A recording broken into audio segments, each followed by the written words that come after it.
দেখো তাহলে আমরা আমাদের লেকচারটা শুরু করি। দেখো তো মহাকর্ষ অভিকর্ষ লেকচারের আমরা এর আগে অলরেডি 3টা লেকচার দিয়ে দিয়েছি। প্রথম লেকচারে আমরা মহাকর্ষর যে সূচনা ছিল সেই সূচনা দেখছি, তারপর কেপলারের সূত্র দেখছিলাম প্রথম সূত্রে, দ্বিতীয় সূত্রতে আমরা নিউটনের মহাকর্ষ সূত্র এবং এর রিলেটেড ম্যাথ করছিলাম। তৃতীয় লেকচারে আমরা অভিকর্ষ ত্বরণের পরিবর্তন, হ্যাঁ অভিকর্ষ ত্বরণের পরিবর্তন কিভাবে হয়, কোথায় উচ্চতায় গেলে কেমন হয়, নিচে গেলে কেমন হয়, তারপর আহ্নিক গতির জন্য কিভাবে অভিকর্ষ ত্বরণ পরিবর্তিত হয়, এই সবগুলো আমরা গত লেকচারে দেখেছিলাম। তো এই ধারাবাহিক ক্লাসের আজকে আমাদের মহাকর্ষ অভিকর্ষ অধ্যায়ের 4 নম্বর লেকচার। তো এই যে মহাকর্ষ অভিকর্ষ অধ্যায়ে আমি যদি বলি যে গুরুত্বপূর্ণ সবথেকে গুরুত্বপূর্ণ লেকচার কোনটা কোনটা হতে যাচ্ছে, তার সবথেকে গুরুত্বপূর্ণ লেকচারটা আজকে, এবং আজকের লেকচারের ধারাবাহিকতায় সামনে যে লেকচারটা আছে এই লেকচারটাও খুবই কি বলতো গুরুত্বপূর্ণ। কারণ আজকের লেকচারে মহাকর্ষ বিভব, মহাকর্ষ প্রাবল্য রিলেটেড আমরা কথাবার্তা বলবো, এবং মহাকর্ষ বিভব এবং প্রাবল্যের সংক্রান্ত যে অ্যাপ্লিকেশন যেগুলো আছে এইগুলো আমরা সামনের দিনে দেখবো এবং প্রমাণ দেখবো, প্রমাণ সহকারে সবগুলো আমরা কি করবো বলতো A to Z দেখবো। তো এই অধ্যায়ের খুবই গুরুত্বপূর্ণ এবং খুবই গুরুত্বপূর্ণ একটা লেকচার আজকে হতে যাচ্ছে। তো তোমাদের বন্ধুদেরকে মেনশন দাও, শেয়ার করো এবং বন্ধুদেরকে বলো দ্রুত ক্লাসে জয়েন দিতে। তো চলো আমরা কি করি বলতো শুরু করি। তো শুরু করার পূর্বেই দেখো আমি একটু গতদিনে যে লেকচার আমরা পড়েছিলাম সেই লেকচারের একটা জিনিস আমি জাস্ট কি করি বলতো, বাদ ছিল আমাদের, সময় অনেক বেশি হয়ে গিয়েছিল জন্য আমি আর কি করি বলতো করাইনি। তো আমরা অভিকর্ষ ত্বরণের একটা সূত্র শিখেছিলাম যে অভিকর্ষ ত্বরণ জি ইজ ইকুয়াল কত বলতো, G into capital M divided by R square. এটা কার অভিকর্ষ ত্বরণ ছিল ভাই? এটা ছিল পৃথিবীর পৃষ্ঠে অভিকর্ষ ত্বরণ। কোথায়? পৃথিবীর পৃষ্ঠে। আমি গতদিনে তোমাদেরকে এগুলো লিখে দিয়েছিলাম যে পৃথিবীর পৃষ্ঠে জি এর মান কি হয়, এটা হলো এই সমীকরণ G is equal to GM divided by R square.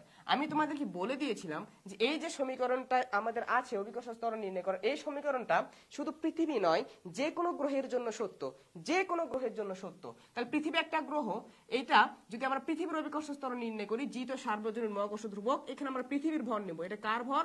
পৃথিবীর ভর। ব্যাসার্ধটা কার নেব? পৃথিবীর ব্যাসার্ধ। এখন যদি আমরা বলি যে তুমি মঙ্গল গ্রহের কি নির্ণয় করো বলতো, অভিকর্ষ ত্বরণ নির্ণয় করো, তাহলে এখানে তুমি ভরটা কার নেবা? মঙ্গল গ্রহের নেবা। ব্যাসার্ধটা কার নেবা? মঙ্গল গ্রহের নেবা।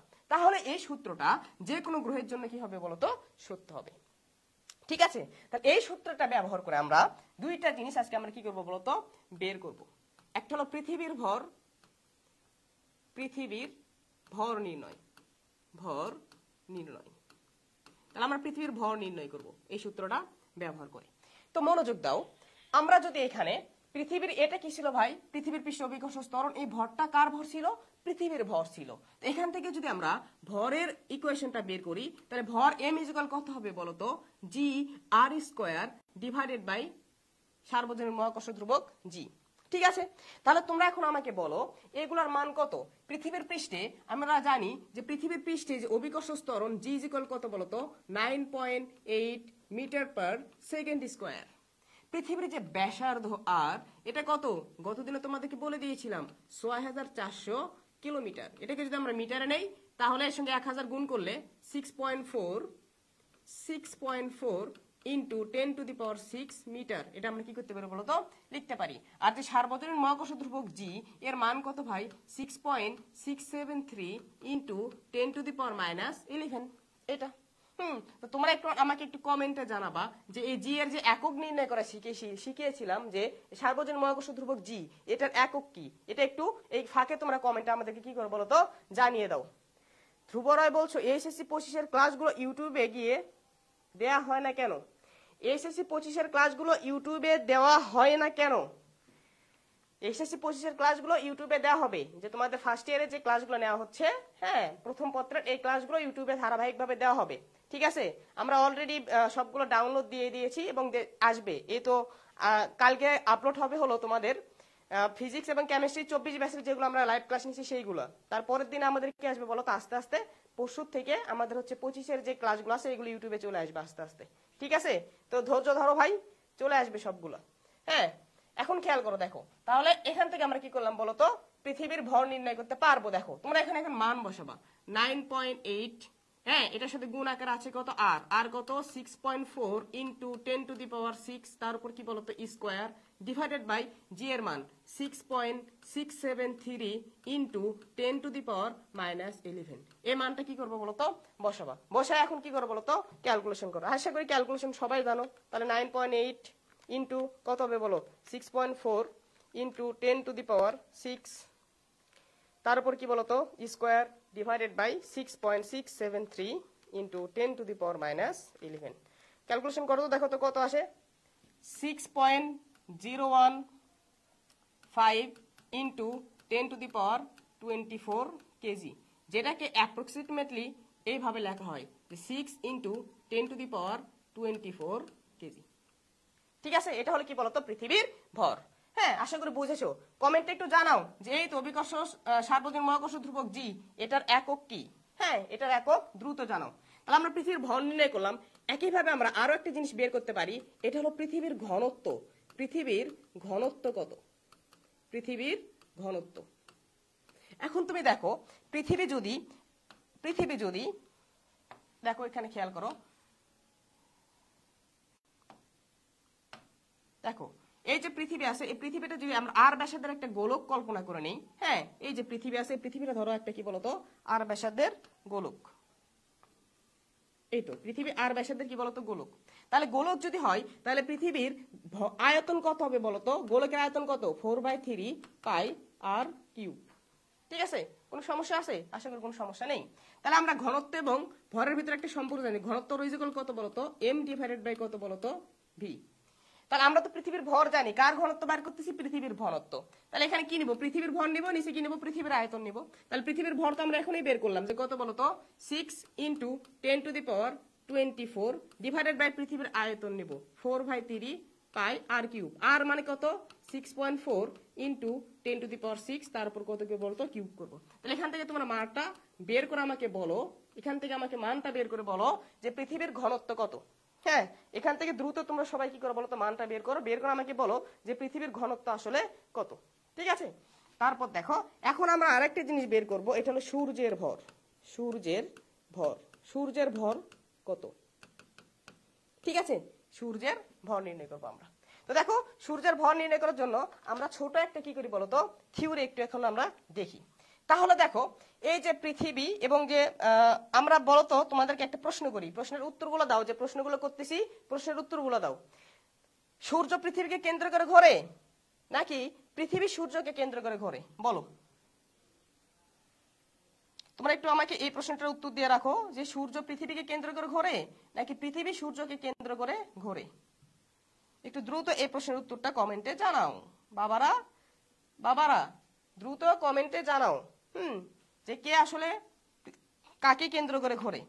তাহলে দেখো আমরা প্রথম দিনে পড়েছিলাম, এটা যদি আমাদের কি হয় বলতো, সূর্য হয়, এবং এটা যদি কি হয় বলতো, পৃথিবী হয়। সূর্য পৃথিবীর থেকে বড়, হ্যাঁ, আকারে অনেক বড়। তাহলে সূর্যকে কেন্দ্র করে পৃথিবী কি করছে বলতো, চারপাশে ঘুরতেছে উপবৃত্তাকার পথে। তাহলে আমরা এটা প্রমাণের সাথে বৃত্তাকার পথে কি করতেছি বলতো, ধরে নিচ্ছি। তাহলে দেখো এই যে পৃথিবীটা আছে, পৃথিবীটা সূর্যকে কেন্দ্র করে, হ্যাঁ, ধরো আর ব্যাসার্ধের বৃত্তাকার পথে, হ্যাঁ, ঘুরতেছে, ওমেগা কৌণিক বেগে ঘুরতেছে। আর এই বৃত্তাকার পথে পৃথিবীর একটা কি থাকে বলতো, রৈখিক বেগ থাকে, এটা ধরো কি বলতো ভি। আর পৃথিবী যে ঘুরতেছে তার যে কৌণিক বেগ, এটা কি বলতো ওমেগা। তাহলে পৃথিবী যখন কি হয় বলতো, সূর্যকে কেন্দ্র করে ঘোরে, তাহলে কোন একটা বস্তুকে ঘোরানোর জন্য একটা কেন্দ্রমুখী বলের প্রয়োজন হয়। একটা কিসের প্রয়োজন হয় বলতো, কেন্দ্রমুখী বলের প্রয়োজন হয়।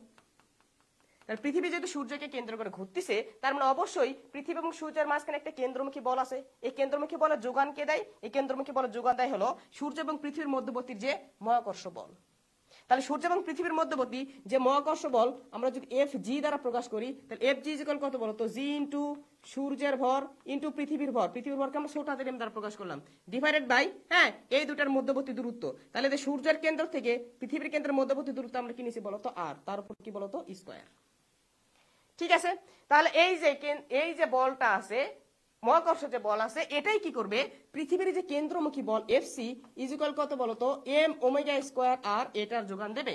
কেন্দ্রমুখী বল আমরা কি জানি, কোন একটা বস্তু এম ভরের বস্তু যদি কি করে বলতো, ওমেগা কৌণিক বেগে ঘোরে আর ব্যাসার্ধের বৃত্তাকার পথে, তার কেন্দ্রমুখী যে কেন্দ্রমুখী যে বল সেটা এফসি ইকুয়াল কত বলো তো এম ওমেগা স্কয়ার আর। তাহলে এই এফসিটা আসবে কোথা থেকে? এফসিটা আসবে কোথা থেকে বলো তো? এই মহাকর্ষ বল থেকে। তাহলে এখান থেকে আমরা এটা বলতেই পারবো যে মহাকর্ষ বলটাই কেন্দ্রমুখী বলের কি করে বলো তো যোগান দেয়। তার মানে এফসি ইকুয়াল কত বলো তো এমজি। তার মানে মহাকর্ষ বলটা কত বলো তো জি ইন্টু সূর্যের ভর ইন্টু পৃথিবীর ভর তাদের মধ্যবর্তী দূরত্ব আর স্কয়ার। আর এখানে এফসি সমান কত বলতো এম ওমেগা স্কয়ার আর, এম ওমেগা স্কয়ার আর। তাহলে এখান থেকে দেখো স্মল এম কি হচ্ছে বলতো কেটে যাচ্ছে, এম ওমেগা স্কয়ার আর করলে এটা এটা কি হচ্ছে বলতো কেটে যাচ্ছে। আর স্কয়ারটা যদি আমরা এই পাশে পার করে দিই, দেখো আমাদের টার্গেট হলো সূর্যের ভর নির্ণয়, মানে কি ক্যাপিটাল এমটা বের করা। তাহলে ক্যাপিটাল এম সমান আমরা এখান থেকে কি পাবো বলতো omega square R cube divided by কত বলতো G, omega square R cube divided by G. এখন দেখো এই যে ওমেগা পৃথিবী কত কৌণিক বেগে ঘুরতেছে এটা আমাদের কি করবো তো দেওয়া নেই। তাহলে এটা আমরা কিভাবে বের করব? যারা গতদিনে ক্লাস করছো তার অবশ্যই জানো এই ওমেগা আমরা কিভাবে বের করি। তাহলে ওমেগাটা কি ছিল বলতো কৌণিক বেগ। তাহলে কৌণিক বেগের একটা ইকুয়েশন আমরা জানি যে ওমেগা ইজ ইকুয়াল কত বলতো 2 পাই ডিভাইডেড বাই কত বলতো টি। অর্থাৎ কোনো কিছু যদি পর্যায়কাল তুমি জানো তাহলে ওমেগা কি করতে পারবো তো বের করতে পারবা। আর আমরা পৃথিবীর পর্যায়কাল জানি যে পৃথিবী 24 ঘন্টা পর পর একই জায়গায় কি করবো তো অবস্থান করে, দিন রাত যে হয় 24 ঘন্টা পর পর হয় না। তাহলে পৃথিবীর পর্যায়কাল কত বলতো 24 ঘন্টা। তাহলে এখান থেকে আমরা লিখবো 2 পাই ডিভাইডেড বাই 24 ঘন্টা আছে, সেকেন্ড করলে কত দ্বারা গুণ করতে হবে 3600 দ্বারা কি করতে হবে বলতো গুণ করতে হবে। হ্যাঁ, পৃথিবী সূর্যকে কেন্দ্র করে ঘোরে। হ্যাঁ, দিবয়া রয় বলছো, ধন্যবাদ ভাই। পৃথিবী সূর্যকে কেন্দ্র করে ঘোরে। তাহলে এখান থেকে আমরা যে মানটা পাবো গতদিনে তোমাদেরকে দেখাছিলাম 7.27 কি 28 এর মতো আসে ইন্টু 10⁻⁻5 এত পার কি বলতো সেকেন্ড। এগুলো গতদিনে আমি তোমাদেরকে দেখাইছিলাম। তাহলে এখান থেকে কি করবা বলতো ওমেগার মানটা নিয়ে এখানে বসাবা, ওমেগার মানটা নিয়ে এসে কি করবা বলতো এখানে বসাবা। বসানোর পরে তুমি কি করবা বলতো, তোমার এখন মনে হতে পারে যে ভাইয়া আমাদের তো আরো একটা জিনিসের দরকার, সেটা হলো পৃথিবীর কেন্দ্র থেকে সূর্যের কেন্দ্রের মধ্যবর্তী যে দূরত্ব এইটা তো আমাদের কি করবো বলতো জানা নেই। এইটা আমরা কিভাবে এখন কি করবো বলতো বের করব। তাহলে একটু আমাকে এটা বলো যে সূর্যের কেন্দ্র থেকে পৃথিবীর কেন্দ্রের যে মধ্যবর্তী দূরত্ব এইটা তোমরা কিভাবে বের করবা, এটা তোমরা কিভাবে বের করবা? তো বাংলাদেশ বিশ্ব পরিচয় কি পড়ছিলা তোমরা কোনোদিন? আমরা যখন বাংলাদেশ বিশ্ব পরিচয় পড়েছিলাম তখন কি ছিল বলতো এটা আমরা কি করতাম বলতো এখান থেকে জানতাম যে সূর্য থেকে পৃথিবী কত দূরে আছে বলো তো দেখি। বাংলাদেশ বিশ্ব পরিচয় কে কে পড়ছে এটা একটু তোমাদের পরীক্ষা হয়ে যাক। বলো সূর্যের কেন্দ্র থেকে সূর্য থেকে পৃথিবীর যে মধ্যবর্তী দূরত্ব বাংলাদেশ বিশ্ব পরিচয়ে আমরা যখন 9 10-এ পড়ছিলাম তখন দেওয়া ছিল যে পৃথিবীতে অপেক্ষা সূর্য এত কিলোমিটার কি বলতো দূরে। এটা একটা দেওয়া ছিল। বলো দেখি এই মানটা তোমরা কে কে মুখস্থ রাখছো বলো। কেউ কিছু বলে না, বলো দেখি কার কার মনে আছে।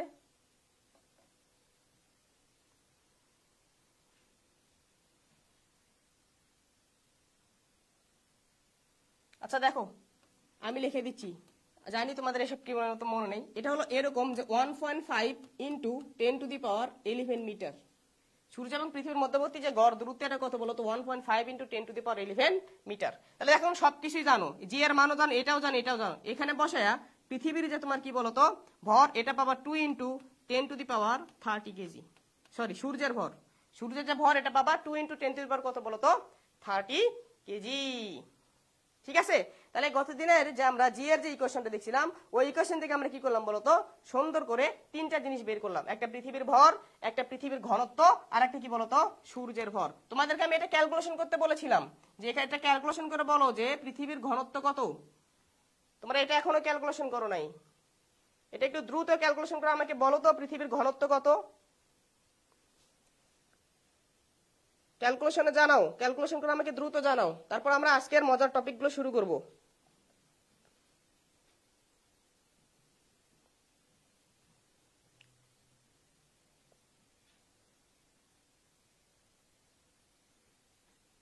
দ্রুত একটু জানাও যে পৃথিবীর এটা ঘনত্ব কত আসে। ঠিক আছে, তোমরা এটা কি করে নিয়ে বলো তো বের করে আমাকে দেখিও যে পৃথিবীর ঘনত্ব কত আসে। এখন দেখো আমরা যে জিনিসটা আজকে পড়বো, যে জিনিসগুলো আজকে আমরা পড়বো সেই জিনিসটা হচ্ছে এই অধ্যায়ের একটা গুরুত্বপূর্ণ টপিক, এটা হলো মহাকর্ষ ক্ষেত্র। মহাকর্ষ ক্ষেত্র, চলো আমরা এখন মহাকর্ষ ক্ষেত্র নিয়ে পড়ালেখা শুরু করি। মহাকর্ষ ক্ষেত্র, গ্রাভিটেশনাল ফিল্ড।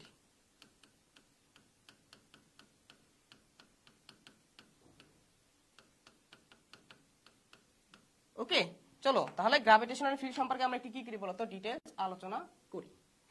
তাহলে মহাকর্ষ, তাহলে দেখো মহাকর্ষ কি জিনিস, মহাকর্ষ ক্ষেত্র কি জিনিস, এটা একটু আমরা কি করবো বলতো, এক এক করে দেখার চেষ্টা করব। তো দেখো ফিল্ড কি জিনিস, এটা একটু আমরা কি করে বলতো বুঝি প্রথমে, যে আমাদের ফিল্ড বা ক্ষেত্র এটা আসলে কি জিনিস। ফিল্ড, হ্যাঁ ফিল্ড বা ক্ষেত্র। ধরো আমি গতদিনে আমাদের এই আগামীকাল কি আছে বলতো, রাজশাহী বিশ্ববিদ্যালয়ে পরীক্ষা আছে। তো আমি যখন এতে বের হয়েছি তোমাদের ক্লাস নেওয়ার জন্য, আমি কি করছি বলতো, রুম থেকে বের হয়েছি, বের হয়ে যে রাস্তা দিয়ে আমি কি করতেছি বলতো, এদিকে আসতেছিলাম, রাস্তা দিয়ে এদিকে আসতেছিলাম। তা আমি দেখলাম যে প্রচুর পরিমাণে ভিড়, আজকে রাজশাহীতে প্রচুর ভিড়। তাহলে তালাইমারির থেকে এই দিক বরাবর রাজশাহী ভার্সিটির দিকে, হ্যাঁ প্রচুর পরিমাণে মানুষ খালি দৌড়াচ্ছে, মানে অনেকগুলো ছেলেপেলে দিকে রাজশাহী বিশ্ববিদ্যালয়ের দিকে, আমাদের রুয়েট ক্যাম্পাসের দিকে যাচ্ছে। মানে অনেকে আসছে পরিচিত জনদের কাছে, রাজশাহী বিশ্ববিদ্যালয় ক্যাম্পাসে থাকবে, আবার রুয়েটের ক্যাম্পাসে থাকবে, ঠিক আছে, পরীক্ষা দেওয়ার জন্য আসছে। তাহলে আমি যখন এই দিক বরাবর আসতেছিলাম, আমি দেখলাম কিছু পরিমাণ ব্যক্তিরা এই দিক বরাবর কি হচ্ছে বলতো, দৌড়াচ্ছে। এদিক বরাবর কি হচ্ছে বলতো, দৌড়াচ্ছে, মানে যে যাচ্ছে।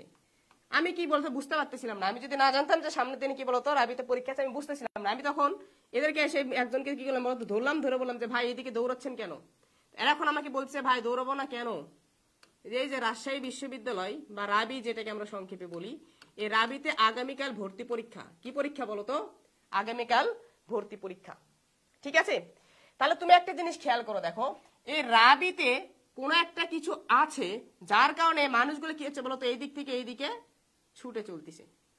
তাহলে রাবি কি করছে বলতো, রাবি কোন একটা কিছু তৈরি করে রাখছে যার কারণে এই যে ব্যক্তিরা এই দিক বরাবর কি হচ্ছে বলতো, দৌড়াচ্ছে, ঠিক আছে।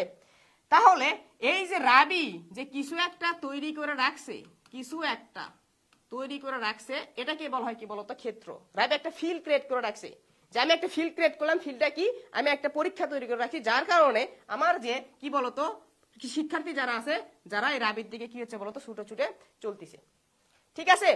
তাহলে আমি যদি আরো একটা এক্সাম্পল, যদি এটা যদি বোঝো, আমি আরো একটা এক্সাম্পল দিচ্ছি। ধরো এইখানে তুমি কি করছো, তোমার রুমের কোন একটা জায়গায় এম ভরের একটা কি করছো বলতো, বস্তু রাখছো।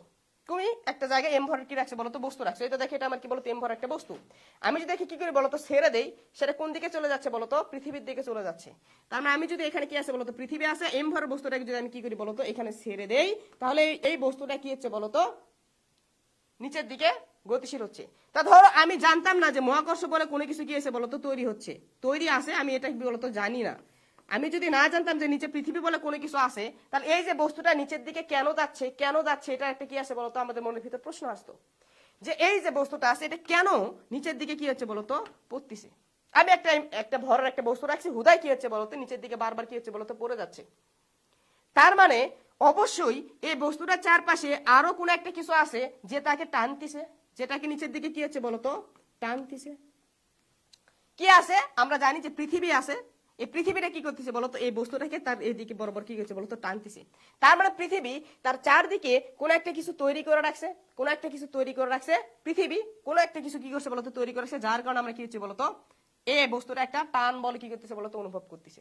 কি তৈরি করে রাখছে, এই যে পৃথিবী যে জিনিসটা তৈরি করে রাখছে, এটাকে বলা হয় কি বলতো, ফিল্ড, FIELD, ফিল্ড বা কি বলতো, ক্ষেত্র, ঠিক আছে। তাহলে ফিল্ড এটা কিছুই না, is nothing but field. Field is nothing but কি বলতো, ফিল্ড। এটা কিছুই না, এটা একটা ইফেক্ট, এটা একটা আমরা ফিল করতে পারি, কিন্তু এটা আমরা কি করতে পারি বলতো, কখনো দেখতে পারি না। ইটস নট ভিজিবল, ঠিক আছে। এই যে পৃথিবী যে ক্ষেত্রটা তৈরি করে রাখছে, তুমি কি দেখছো যে পৃথিবী ক্ষেত্র তৈরি করে রাখছে, পৃথিবীর ক্ষেত্রটা তুমি দেখতে পারো না, কিন্তু পৃথিবী যে ক্ষেত্রটা তৈরি করে রাখছে তার ইফেক্টটা তুমি কি করতেছো বলতো, ফিল করতে পারতেছো। এই যে ইফেক্টটা আছে, ইফেক্টটা তুমি কি করতে পারতেছো বলতো, ফিল করতে পারতেছো। যার কারণে একটা বস্তুকে ছেড়ে দেওয়ার সঙ্গে সঙ্গে কি হচ্ছে বলতো, সে গতিশীল হচ্ছে পৃথিবীর দিকে। তাহলে ক্ষেত্র কি জিনিস, ক্ষেত্রটা আর কিছুই না, ক্ষেত্র হলো সামথিং যা কি করতেছে বলতো, আমরা ফিল করতে পারি, যাকে আমরা দেখতে পারি না, এটা কোন একটা এরিয়া জুড়ে তৈরি হয়ে থাকে। একইভাবে যদি তোমাকে বলি, এখানে একটা লোহা রাখছি, এখানে একটা কি করছে বলতো, লোহা রাখছি, হ্যাঁ, আমি এই লোহাটাকে ছেড়ে দেওয়ার সঙ্গে সঙ্গে দেখা যাচ্ছে এদিক বরাবর কি হচ্ছে বলতো, গতিশীল হচ্ছে। তুমি ধরো জানো না কেন এদিক বরাবর কি হচ্ছে বলো, গতিশীল হচ্ছে। আমি এখানে পর্দা দিয়ে দিছি, পর্দার এই পাশে আমি কি করছি বলতো, চুম্বক রেখে দিছি। পদ্মার এই পাশে আমি কি রেখে দিছি বলতো, চুম্বক রেখে দিছি। তুমি জানো না এই পাশে কি আছে, কিন্তু লোহা ছেড়ে দেওয়ার সঙ্গে সঙ্গে পদ্মার দিকে যাচ্ছে। তার মানে এখানে এমন একটা কেউ আছে যে তার চারপাশে কোনো একটা কিছু তৈরি করে রাখছে, যেটা আমরা দেখতে পাচ্ছি না, কিন্তু তার ইফেক্টটা দেখতেছি কি হচ্ছে, লোহাটা এদিক বরাবর চলে যাচ্ছে। তাহলে এই যে চুম্বকটা কি করছে, তার চারপাশে কোনো একটা কিছু তৈরি করে রাখছে, যার কারণে সেই লোহা জাতীয় চুম্বক জাতীয় যেগুলো বস্তু আছে তাকে টানতেছে। তাহলে এই যে চুম্বকটা কি করছে, তার চারপাশে একটা ক্ষেত্র তৈরি করে রাখছে।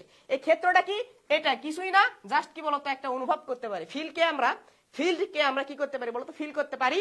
এটা কোনো বলতো দেখতে পারি না আমরা, এটা নন ভিজিবল একটা কি বলতো জিনিস, কিন্তু যার ইফেক্ট আমরা কি করতে পারি বলতো, ফিল করতে পারি। ঠিক একই ভাবে আমাদের যেমন দুইটা বস্তু যদি কি করে বলতো পাশাপাশি রাখো, দুইটা বস্তুকে যদি পাশাপাশি রাখো, এখানে ধর এম ভরের একটা বস্তু আছে, এখানে এম ভরের কি আছে বলতো আর একটা বস্তু আছে, এই দুইটা বস্তুর মধ্যবর্তী আমরা জানি একটা আকর্ষণ বল কি করে বলতো কাজ করে। তাহলে দুইটা বস্তুর ভরের জন্য তাদের ভিতরে একটা আকর্ষণ বল কাজ করতেছে। হ্যাঁ, তাহলে এই যে আকর্ষণ বলটা চারপাশে তো কি করে বলতো একটা নির্দিষ্ট এরিয়া জুড়ে কি করে বলতো কাজ করে। তাহলে এই যে ভরের জন্য বস্তুরা চারপাশে যে একটা ইফেক্ট তৈরি করে রাখছে, এটাকে বলা হয় কি বলতো অভিকর্ষ ক্ষেত্র। এটা একটা ফিল্ড, কিন্তু এটা যেহেতু অভিকর্ষ বলের জন্য, পৃথিবীর বলের জন্য এটাকে বলা হয় কি বলতো অভিকর্ষ ক্ষেত্র। তাহলে ক্ষেত্র কি জিনিস আমি আশা করি কি করছি বলতো বুঝতে পারছো। ক্ষেত্র কি জিনিস আমি আশা করি কি করছি বলতো বুঝতে পারছো। ঠিক আছে, তাহলে চলো আমরা মহাকর্ষ যে ক্ষেত্র এটার একটা কি দেয় বলতো সংজ্ঞা দিই। এটা একটা কি দেয় বলতো সংজ্ঞা দিই। তাহলে মহাকর্ষ ক্ষেত্র আমরা কি দেবো বলতো সংজ্ঞা কিভাবে দিব। তাহলে মহাকর্ষ ক্ষেত্র কেন হয়, কোন বস্তুর ভরের জন্য হয়, কোন বস্তুর ভরের জন্য হয়। যে কোনো একটা বস্তু, আর বস্তু মানে কি তার তো ভর থাকবে, ভর নেই এমন কোন বস্তু পাওয়া সম্ভব না, এমন কোন কি নেই বলতো বস্তু পাওয়া সম্ভব নয়। ঠিক আছে, তাহলে ভর আছে এমন কোন বস্তুর, ভর আছে এমন কোন বস্তু তার চারপাশে যে অঞ্চল জুড়ে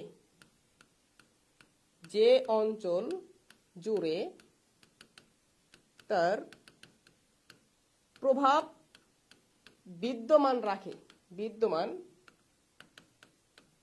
রাখে তাকে মহাকর্ষ ক্ষেত্র বলে।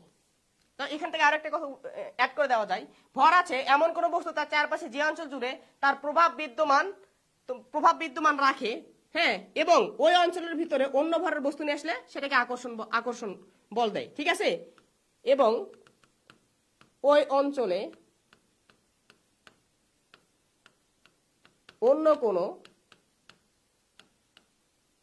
বস্তু আনলে সেটা কি করে বলতো আকর্ষণ বল অনুভব করে।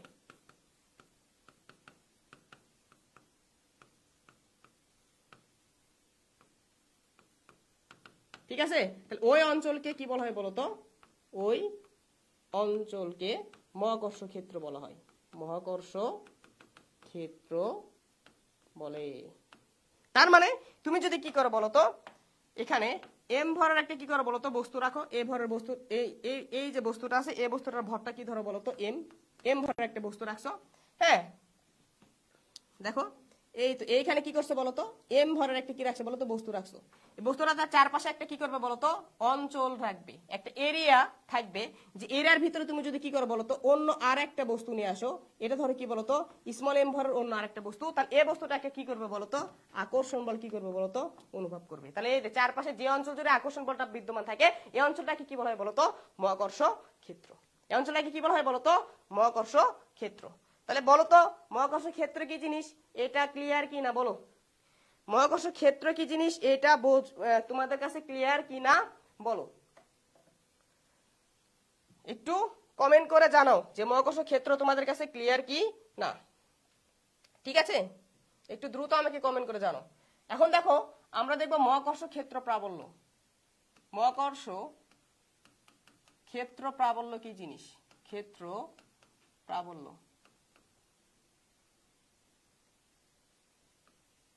ঠিক আছে, একটু ক্লিয়ার আমাকে কমেন্ট করে জানাও যে মহাকর্ষ ক্ষেত্র কি জিনিস এটা তোমাদের কাছে ক্লিয়ার হয়েছে কি না। ঠিক আছে, তাহলে এটাকে বলে গ্র্যাভিটেশনাল ফিল্ড ইন্টেন্সিটি।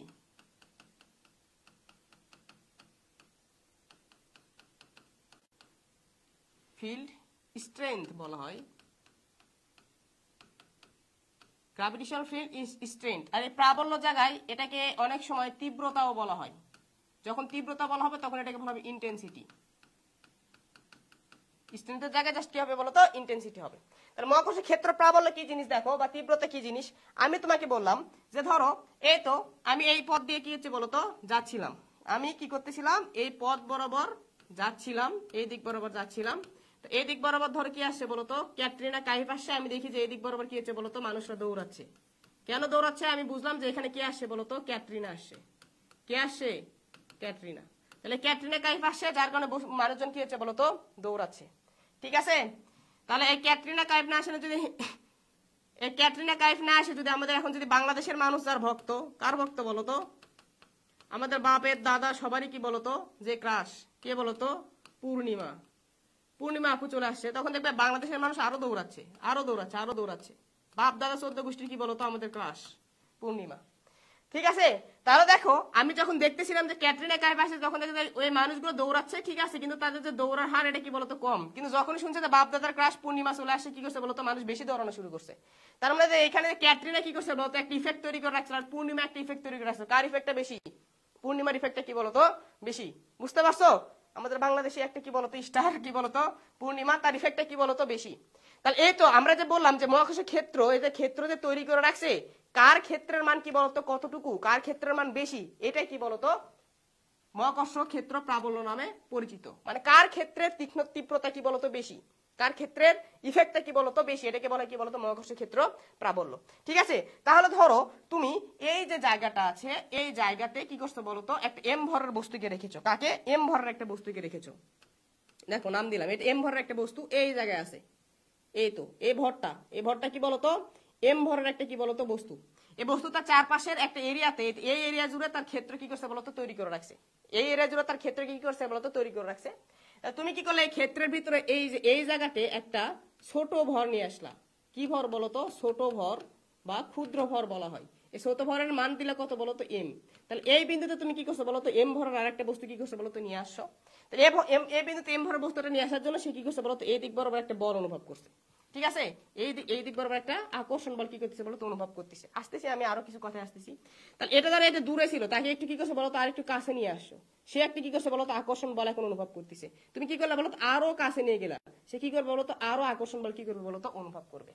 তাহলে এখন তুমি খেয়াল করো, আমরা জানি যে মহাকর্ষ ক্ষেত্রের ভিতরে দুইটা ভরের বস্তু যদি হয়, হ্যাঁ দেখো একই ভর, এখানে এম ভরের বস্তুটা নিয়ে আসলাম একবার, এ ভরের বস্তুটা একবার কাছে নিয়ে আসলাম, আরো কাছে নিয়ে আসলাম, আবার কি করলাম বলতো আরো দূরে একবার কি করলাম বলতো নিয়ে গেলাম।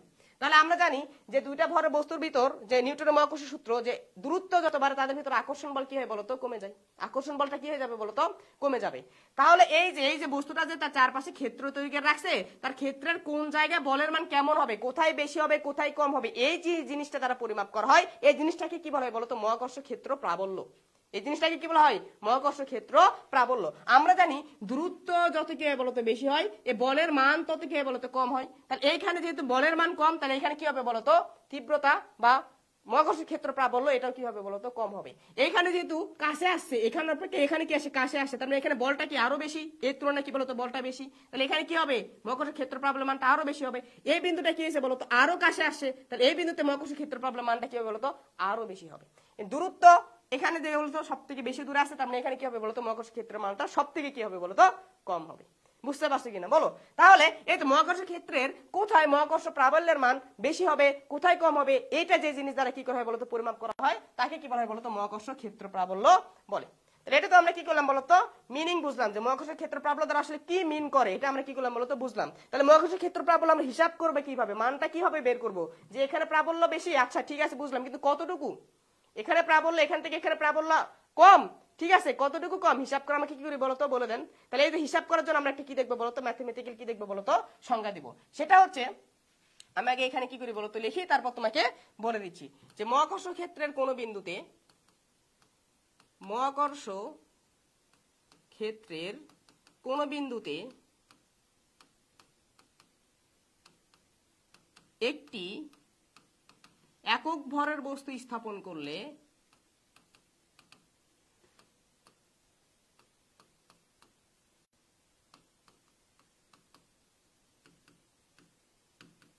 সেটি যে বল অনুভব করে, সেটি যে বল অনুভব করে তাকে কি বলে বলো তো?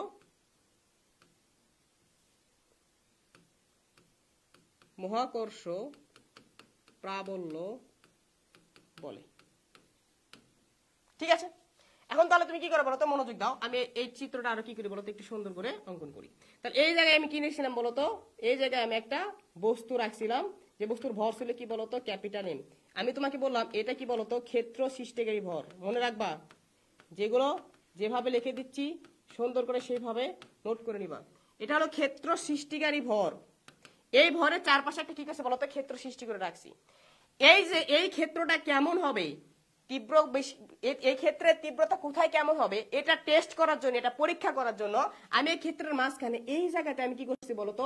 একটা মান, একটা কিনে আসি বলতো, ভর নিয়ে আসি, এম ভরের একটা কিনে আসি বলতো, বস্তু নিয়ে আসি। এই যে এম ভরটা আমি বলছি, এম ভরটা খুবই ক্ষুদ্র ভর। এম ভরটা কি বলতো?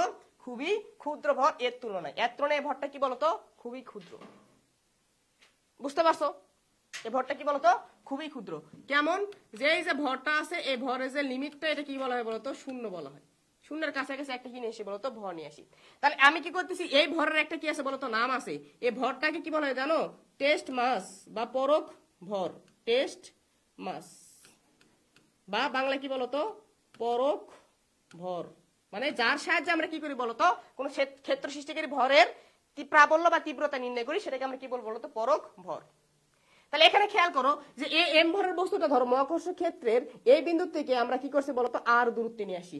আর দূরত্বে নিয়ে আসার কারণে সেই যে এ বস্তু কর্তৃক যে বলটা, এই বলটা কি বলতো? এফ। এই বলটা যে অনুভব করতেছে, বলটা কি বলতো? এফ মানের বল কি করতেছে বলতো? অনুভব করতেছে। কি মানের বল?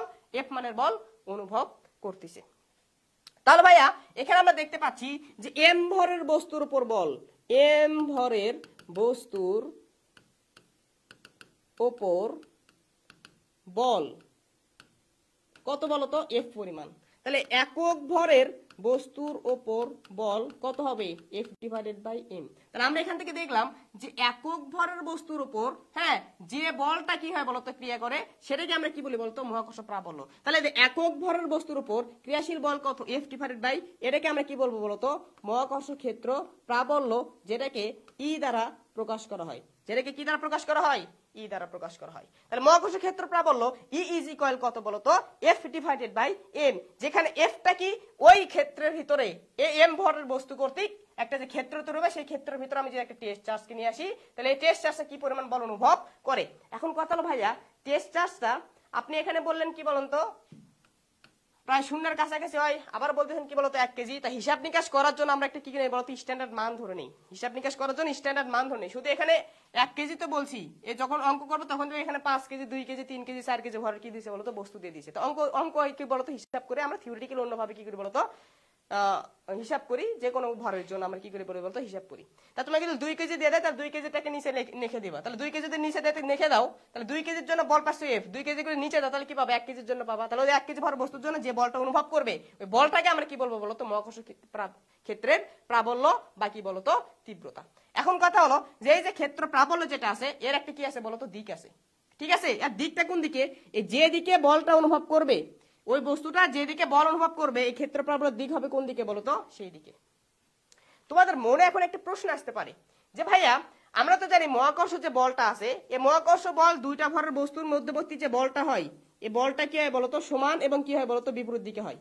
এটা যদি ক্যাপিটাল এম ভরের বস্তু, এটা যদি স্মল এম ভরের বস্তু হয়, তো এই বস্তু একে কি করবে বলতো? এই বস্তুকে এই দিকে একটা কি দেবে? বল দেবে। আবার এই বস্তুকে এই দিকে একটা কি দেবে বলতো? বল দেবে। এটাকে যদি আমরা F1 ধরি, এটাকে যদি আমরা F2 ধরি, তাহলে ভাইয়া এই F1 আর F2 তো পরস্পর কি বলতো? সমান। কারণ এই যে বলের মান বস্তুদের ভরের গুণফলের উপর ডিপেন্ড করে, আলাদা আলাদা ভরের উপর কি করে না বলতো? ডিপেন্ড করে না। তাহলে দুইটার উপরে কি বলতো? বলের মান কি হবে? সেম হবে। তাহলে একে যে বলে টানতেছে, এও তো একে কি বলছে বলতো? স্যার সেই বলে টানতেছে, তাহলে কেন এইদিকে বল অনুভব করবে, এইদিকে কেন বল অনুভব করবে না? সেম প্রশ্নের উত্তর আমি তোমাকে খুব সহজভাবে দিচ্ছি। কলম এবং পৃথিবী। তাহলে কলমটাকে পৃথিবী কি করতেছে বলতো? যে বলে টানতেছে, পৃথিবীও কলমকে কি করতেছে বলতো? সেই বলেই টানতেছে, সেই বলে কি করতেছে বলতো? টানতেছে। তাহলে কলম কেন পৃথিবীর দিকে যাচ্ছে, পৃথিবী কেন কলমের দিকে আসতেছে না? এই প্রশ্নের উত্তর আমি তোমাদেরকে দিয়ে দিয়েছিলাম। কারণ ভরের কারণে। যে বস্তুর ভর বেশি, সেই বস্তু নড়বে না। তার কি হবে বলতো? ত্বরণ কম হবে। কারণ আমরা কি জানি বলতো? এফ ইজ ইকুয়াল কি হবে বলতো? এম এ ইজ ইকুয়াল কত হবে এফ ডিভাইডেড বাই এম। ভাইয়া বলের মান যদি সেম থাকে সমস্যা নেই, যে বস্তুর ভর বেশি সেই বস্তুর ত্বরণ কি হবে বলতো কম হবে। আমি তোমাকে বলে দিছি এই ভরটা কি হবে বলতো অনেক বড় হবে এই ভরের তুলনায়, তার মানে এই বস্তু কি হবে বলতো ত্বরণ কম হবে, এই বস্তুর ত্বরণ কি হবে বলতো বেশি হবে। এ নড়াচড়া করবে, নড়াচড়া দেখে কোন দিকে আসবে এই দিকে আসবে, তার মানে এই একটা এই দিক বরাবর কি হচ্ছে বলতো বল অনুভব করতেছে, এইদিকে সরে আসতেছে, এই জন্য বলের মানটা আমরা কোন দিকে দিলাম বলতো এই দিকে দিয়ে দিলাম। তাহলে এখন যে কথাটা আছে হ্যাঁ তড়িৎ প্রবাল একটা ভেক্টর রাশি। ইয়েস, মিশন বুয়েট বলছে তড়িৎ প্রবাল একটা ভেক্টর রাশি। হ্যাঁ অবশ্যই তড়িৎ প্রবাল একটা ভেক্টর রাশি, যার দিক কোন দিকে এই তো বলের দিকে। তাহলে বল সবসময় কোন দিকে অনুভব করবে মহাকর্ষ ক্ষেত্রের জন্য ক্ষেত্র সৃষ্টিকারী ভরের দিকে। তাহলে এইটা এখন কি করে না বলতো সুন্দর করে টিনিন টিনিন টিনিন টিনিন করে কি করে না বলতো স্টার দাও, স্টার দিয়ে কথা লিখে নাও যে মহাকর্ষ প্রাবল্যের দিক সবসময় কি বলতো ক্ষেত্র সৃষ্টিকারী ভরের দিকে, সবসময় ক্ষেত্র সৃষ্টিকারী ভরের দিকে। মহাকর্ষ প্রাবল্যের দিক কোন দিকে বাবা, প্রাবল্যের দিক কোন দিকে, সর্বদা ক্ষেত্র সৃষ্টিকারী ভরের দিকে, সর্বদা ক্ষেত্র সৃষ্টিকারী ভরের দিকে। এই কথাটা যাতে মনে থাকে, এই কথাটা যদি মনে না থাকে অঙ্ক করতে গিয়ে কিন্তু অনেক জায়গায় কি করবো বলতো ধরা খায় দেওয়া। ঠিক আছে, তাহলে মহাকর্ষ প্রাবল্যের দিক সর্বদা কোন দিকে, ক্ষেত্র সৃষ্টিকারী ভরের দিকে, ক্ষেত্র সৃষ্টিকারী ভরের দিকে। এটা কি লিখছি কিছুই তো বুঝতেছি না, ক্ষেত্র সৃষ্টিকারী ভরের দিকে।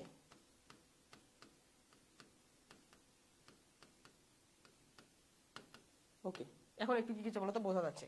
তাহলে মহাকর্ষ প্রাবল্যের দিক সর্বদা কোন দিকে, ক্ষেত্র সৃষ্টিকারী ভরের দিকে। ঠিক আছে, মনে থাকবে। ওকে, তাহলে মহাকর্ষ প্রাবল্য আমরা কি দেখলাম বলতো একটা সাধারণ ইকুয়েশন আমরা কি করলাম বলতো দেখলাম যে ইজ ইকুয়াল কত এফ ডিভাইডেড বাই এম। এই সূত্র দ্বারা যখন কি করবো বলতো মানটা বের করবে, এটা তো দিক, তাহলে মান কত হবে, মান হবে ইজ ইকুয়াল কত বলতো এফ ডিভাইডেড বাই এম। এই সূত্র দ্বারা যখন কি করবো বলতো কাজ করবা, তাহলে নিচে যে ভরটা আছে দেখো এটা ছোট ভর না, তাহলে এই যে ভরটা আমরা নিব এই ভরটাকে আমরা কি নিব টেস্ট মাস নিব, যে মাছটাকে আমরা কি করতেছি বলতো ওই ক্ষেত্রের দিক কাছে নিয়ে আসে টেস্ট করতেছি ওই মাছ নিব এই সূত্র দ্বারা। দেখো ছোট এম, ছোট হাতের এম। ঠিক আছে, আশা করি এইটুকু তোমরা কি করছো বলতো বুঝতে পারছো। এইটুকুতে যদি কোনো সমস্যা থাকে তাহলে কমেন্টে জানাও, আর যদি বুঝতে পারো তাহলে কমেন্টে সেটা জানাও, হ্যাঁ ভাইয়া আমরা বুঝতে পেরেছি, আমরা বুঝতে পেরেছি, এটাও একটু কি করো বলতো দ্রুত জানাও। ঠিক আছে, এখন মনোযোগ দাও, এখান থেকে আমরা আরো একটা জিনিস দেখবো, সেটা হলো কি বলতো এই ক্ষেত্রপ্রাবল একক কি, এককটা কি হবে। তাহলে ইজ ইকুয়াল আমরা কি দেখলাম বলতো is equal F divided by কত বলতো এম। তাহলে ভাই বলতো বল একক কি নিউটন, ভর একক কি বলতো কেজি, তাহলে এর একক কি নিউটন পার কেজি। বলো একক তাহলে কি হবে নিউটন পার কেজি, এটা একটা একক। আরো একটা মজার একটা কি আছে বলতো একক আছে, একটু মনোযোগ দাও। এফ ইজ ইকুয়াল কি এম এ, নিউটন, নিউটন মানে কি রে ভাই F is equal M A ভর ইন্টু ত্বরণ। তাহলে উপরে যদি আমরা ভাঙ্গে ভাঙ্গে একক লিখি তাহলে কি লিখবো, ভরের একক কি ভাই কেজি, ত্বরণের একক কি ভাই মিটার পার সেকেন্ড স্কোয়ার, আর নিচে কি আছে বলতো ভরের একক কি বলতো কেজি। তাহলে এই কেজি কেজি কেটে যায় আরো একটা একক আসতেছে মিটার পার সেকেন্ড স্কোয়ার। যদি কোথাও এরকম ভাবে বলে দেয় যে এম কার ভর, ছোটাতে এমটা হলো টেস্ট চার্জের ভর, আমি যে টেস্ট চার্জটা নিয়ে আসতেছি এখানে, হ্যাঁ যার উপর কি করতেছি বলতো এই ক্ষেত্রটা কতটুকু বল দিচ্ছে নির্ণয় করতেছি, এটা হলো সেই টেস্ট চার্জের ভর। সরি টেস্ট চার্জ না, টেস্ট ভর আর কি, চার্জ নেই এখানে, কি বলতো টেস্ট ভর। মানে একটা কথা তোমাদের এই যে মহাকর্ষ ক্ষেত্র যে জিনিসটা আছে আর তড়িৎ ক্ষেত্র যে জিনিসটা আছে, তোমরা যে স্থির তড়িতে পড়ালেখা করবা একই জিনিস, একই জিনিস। এই জন্য এই যে চার্জ এখানে টেস্ট ভর নিয়ে আসা হয়, তড়িৎ ক্ষেত্র বার করার জন্য এখানে একটা টেস্ট চার্জ নিয়ে আসা হয় একক ভরের, এখানে যেমন একক ভরের একটা কি নিয়েছে বলতো বস্তু নিয়ে আসছি। ঠিক আছে, তাহলে একই জিনিস। যারা মহাকর্ষ ক্ষেত্র যারা জানো তাদের জন্য একটা খুবই সুখবর, যে যারা মহাকর্ষ ক্ষেত্রের জিনিসগুলো খুব ভালোভাবে পড়বে তারা স্থির তড়িতে গিয়ে তড়িৎ ক্ষেত্রের জিনিসগুলো এমনিতেই পারবে। মহাকর্ষ বিভব যেভাবে বের করব, মহাকর্ষ প্রাবল্য যেভাবে বের করব, একই ভাবেই জাস্ট ভরের জায়গায় চার্জ বসায় দিব, কাজ শেষ, বাইরে হয়ে যাবে কি বলতো তড়িৎ প্রাবল্য তড়িৎ বিভব। তো এই জিনিসটা কি বলতো খুবই ইম্পর্টেন্ট, খুবই ইম্পর্টেন্ট, খুবই ইম্পর্টেন্ট একটা টপিক, যেটা ফার্স্ট ইয়ার প্লাস সেকেন্ড ইয়ারে দুইটা জিনিসে পড়ানো হয়, প্রথম পত্রে পড়ানো হয়, সেকেন্ড পেপারে কি করা হয় বলতো পড়ানো হয়। তাহলে এখন যদি দেখো তাহলে আমরা কি পাচ্ছি বলতো মহাকর্ষ যে ক্ষেত্র প্রাবল আছে এর আরো একটা একক পাচ্ছি, এটা কি বলতো মিটার পার সেকেন্ড স্কোয়ার, যাতে মনে থাকে। কোথাও যদি আমি নিউটন পার কেজি না যে মিটার পার সেকেন্ড স্কোয়ার দেই, এটা দেখে যাতে ভয় করো না। তার মানে এখান থেকে আমরা কিন্তু একটা জিনিস দেখতে পাচ্ছি যে ভাইয়া যেটা মহাকর্ষ ক্ষেত্র প্রাবল্য মিটার পার সেকেন্ড স্কোয়ার কার একক বলতো ত্বরণের একক না। তার মানে মহাকর্ষ ক্ষেত্র প্রাবল্য আর ত্বরণ এই দুইটা জিনিস মনে হয় সেম জিনিস, তাই না? হ্যাঁ এটা আমি একটু পরে দেখাবো তোমাদেরকে যে পৃথিবীর মহাকর্ষ ক্ষেত্র প্রাবল্য যে কথা অভিকর্ষ ত্বরণ কি বলতো একই কথা। এটা প্রমাণ আমরা কি করবো বলতো একটু পরেই দেখবো। কি করবো বলতো একটু পরেই দেখবো, একটু পরে না এখনই দেখবো। জাস্ট একটু খেয়াল করো, এদিকে খেয়াল করো। তুমি যদি কি করো বলতো এখানে একটা পৃথিবী নাও, এখানে একটা কি নাও বলতো পৃথিবী নাও, ঠিক আছে পৃথিবী নিয়েছি তো ওকে, এখানে একটা কি নিলাম পৃথিবী নিলাম। এই পৃথিবীর উপরে এই জায়গায় ধরো একটা এম কেজি ভরের কি আছে বলতো বস্তু আছে। এই পৃথিবীর উপর এই জায়গায় একটা এম কেজি ভরের বস্তু আছে। হ্যাঁ, এই বস্তুটা ধরো পৃথিবীর কেন্দ্র থেকে কোথায় আছে বলতো আর দূরে আছে। সরি, এই যে এখানে এম কেজি ভরের একটা বস্তু নিয়েছি, এটা ধরো পৃথিবীর কেন্দ্র থেকে আর দূরে আছে। ওকে, কোনো সমস্যা নেই। এই এম কেজি ভরের বস্তুটা এই নিচের দিকে ধরো জি অভিকর্ষ ত্বরণ নিয়ে পড়তিছে, জি অভিকর্ষ ত্বরণ নিয়ে পড়তিছে। তাহলে কোন বলের কারণে পড়তিছে? আমাদের যে গ্রাভিটেশনাল ফোর্স এফ জি আছে এটার কারণে বস্তুটি কি হচ্ছে বলতো নিচের দিকে পড়তিছে। তাহলে আমরা যদি বলি ভাই এম কেজি ভরের বস্তুটা জি ত্বরণ নিয়ে চলতেছে, তাহলে তার উপর যে গ্রাভিটেশনাল ফোর্স এফ জি কত হবে? F G equal M into G, M into G, right? এটাতে কারো কোনো সমস্যা আছে? এটাতে কারো কোনো সমস্যা থাকার কথা নয়। তাহলে এখন দেখো আমি যদি বলি যে তাহলে ভাই এই এম কেজি ভরের বস্তুটা পৃথিবীর ক্ষেত্রের ভিতরে আছে, এই পৃথিবীর যে একটা ক্ষেত্র তৈরি করে রাখছে মহাকর্ষ ক্ষেত্র তার ভিতরে আছে। তাহলে এই পৃথিবীর যে ক্ষেত্র তৈরি করে রাখছে এই ক্ষেত্রের প্রাবল্য কত? এই প্রাবল্যর সূত্রটা কি হবে বলো? প্রাবল্য ইজ ইকুয়াল কত হবে? F divided by M. এই যে বস্তুটা একে যে বল দিচ্ছে এই ক্ষেত্রের ভিতর নিয়ে আসার ফলে সে একটা বল অনুভব করতেছে, বলটা কি এফ জি। এম ভরের বস্তুটি কি করতেছে বলতো এফ জি বল অনুভব করতেছে। তা আমরা তো একটু আগে দেখলাম যে ইজ ইকুয়াল কত? F divided by M. তাহলে এই বলটা কি? F G, gravitational force. Just আলাদা একটা কি দিছি বলতো নাম দিছি। তাহলে উপরে কি লেখো? এম জি, নিচে কি লেখো বলতো? এম। এম এম কাটা দাও, ইজ ইকুয়াল কত পেলে? জি। আমরা এখান থেকে আমরা দেখতে পাচ্ছি যে মহাকর্ষ ক্ষেত্র প্রাবল্য আর জি এই দুইটা আসলে কি জিনিস বলতো? একই জিনিস। তাহলে এখানে স্টার দিয়ে কি করো বলতো লেখা শুরু করো, স্টার দিয়ে কি করো বলতো লেখা শুরু করো। কি লিখবা? যে পৃথিবীর মহাকর্ষ ক্ষেত্র এবং অভিকর্ষ ত্বরণ একই জিনিস, ঠিক আছে? তাহলে পৃথিবীর মহাকর্ষ ক্ষেত্র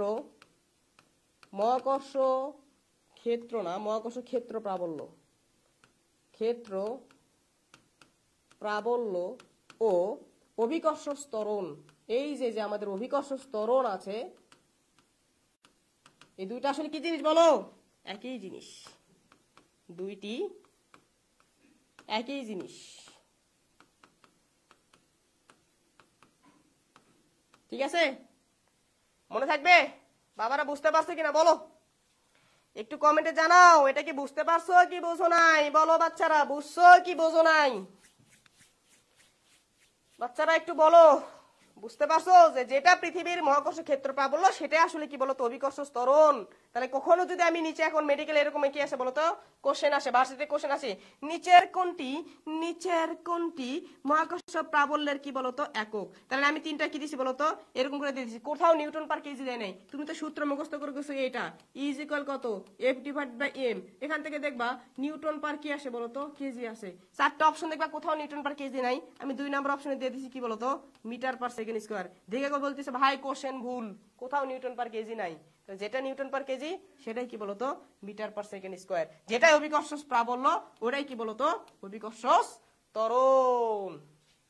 এখান থেকে আরো একটা জিনিস তুমি একটু পরে দেখতে পারবা। দেখো আমরা যে অভিকর্ষ ত্বরণের ইকুয়েশন লিখে রাখছিলাম আগে দেখে আসছি অভিকর্ষ ত্বরণ জি এম ডিভাইডেড বাই কত বলতো আর স্কয়ার। আমরা একটু পরে কি করব বলতো একটু পরে না এই পরের স্লাইডেই বিন্দু ভরের জন্য মহাকর্ষ প্রাবল্যের ইকুয়েশন কি করবে বলতো ক্যালকুলেশন করব, ওইটাও দেখবে এটাই চলে আসবে G M divided by R square চলে আসবে, ঠিক আছে? তাহলে চলো এখন আমরা কি করি বলতো ওই জিনিসটা একটার পর একটা দেখি। তাহলে একটু আমাকে তোমরা জানাও যে জিনিস পার্টিগুলো বুঝতে পারছো কিনা। কেউ কোনো রেসপন্স করো না কেন, কথা বলো না কেন, শুধু ক্লাস দেখলে হবে? রেসপন্স করতে হবে, ঠিক আছে? এখন খেয়াল করো, দেখো তাহলে আমরা কি করবো বলতো বিন্দু ভরের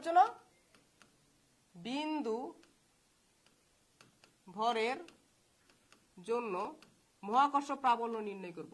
বিন্দু ভরের জন্য মহাকর্ষ প্রাবল্য। এখন প্রশ্ন তোমাদের হতে পারে যে ভাই বিন্দু ভর এই জিনিসটা আসলে কি জিনিস, বিন্দু ভর এই জিনিসটা কি জিনিস? তাহলে এখান থেকে তুমি এই জিনিসটা এখনই কি করো বলতো এখানে যে বিন্দু ভর আর কিছুই না, এটা একটা আপেক্ষিক জিনিস। এটা একটা কি জিনিস বলতো আপেক্ষিক জিনিস, মানে এক এক জায়গার পার্সপেক্টিভে এটা এক এক রকম হবে। ধরো তুমি এই পৃথিবীতে আসো, পৃথিবীতে তুমি যখন পৃথিবীর দিকে তাকাবা তখন কিন্তু কি দেখবা বলো তো, পৃথিবীকে বিশাল বড় একটা কি দেখবা বলো তো, বস্তু দেখবা। কিন্তু তুমি যদি স্যাটেলাইট থেকে পৃথিবীর চিত্রটা নাও তাহলে দেখবা পৃথিবীকে কি দেখা যায়, এরকম বিন্দুর মতো একটা জিনিস দেখা যায় না, অনেক উপর থেকে পৃথিবীকে একটা বিন্দুর মতো কি দেখা যায় বলো তো, ভর দেখা যায়। তাহলে বিন্দু ভর মানে খুবই নগণ্য মানের ভর এমন হতে হবে না যে এটা সাপেক্ষ।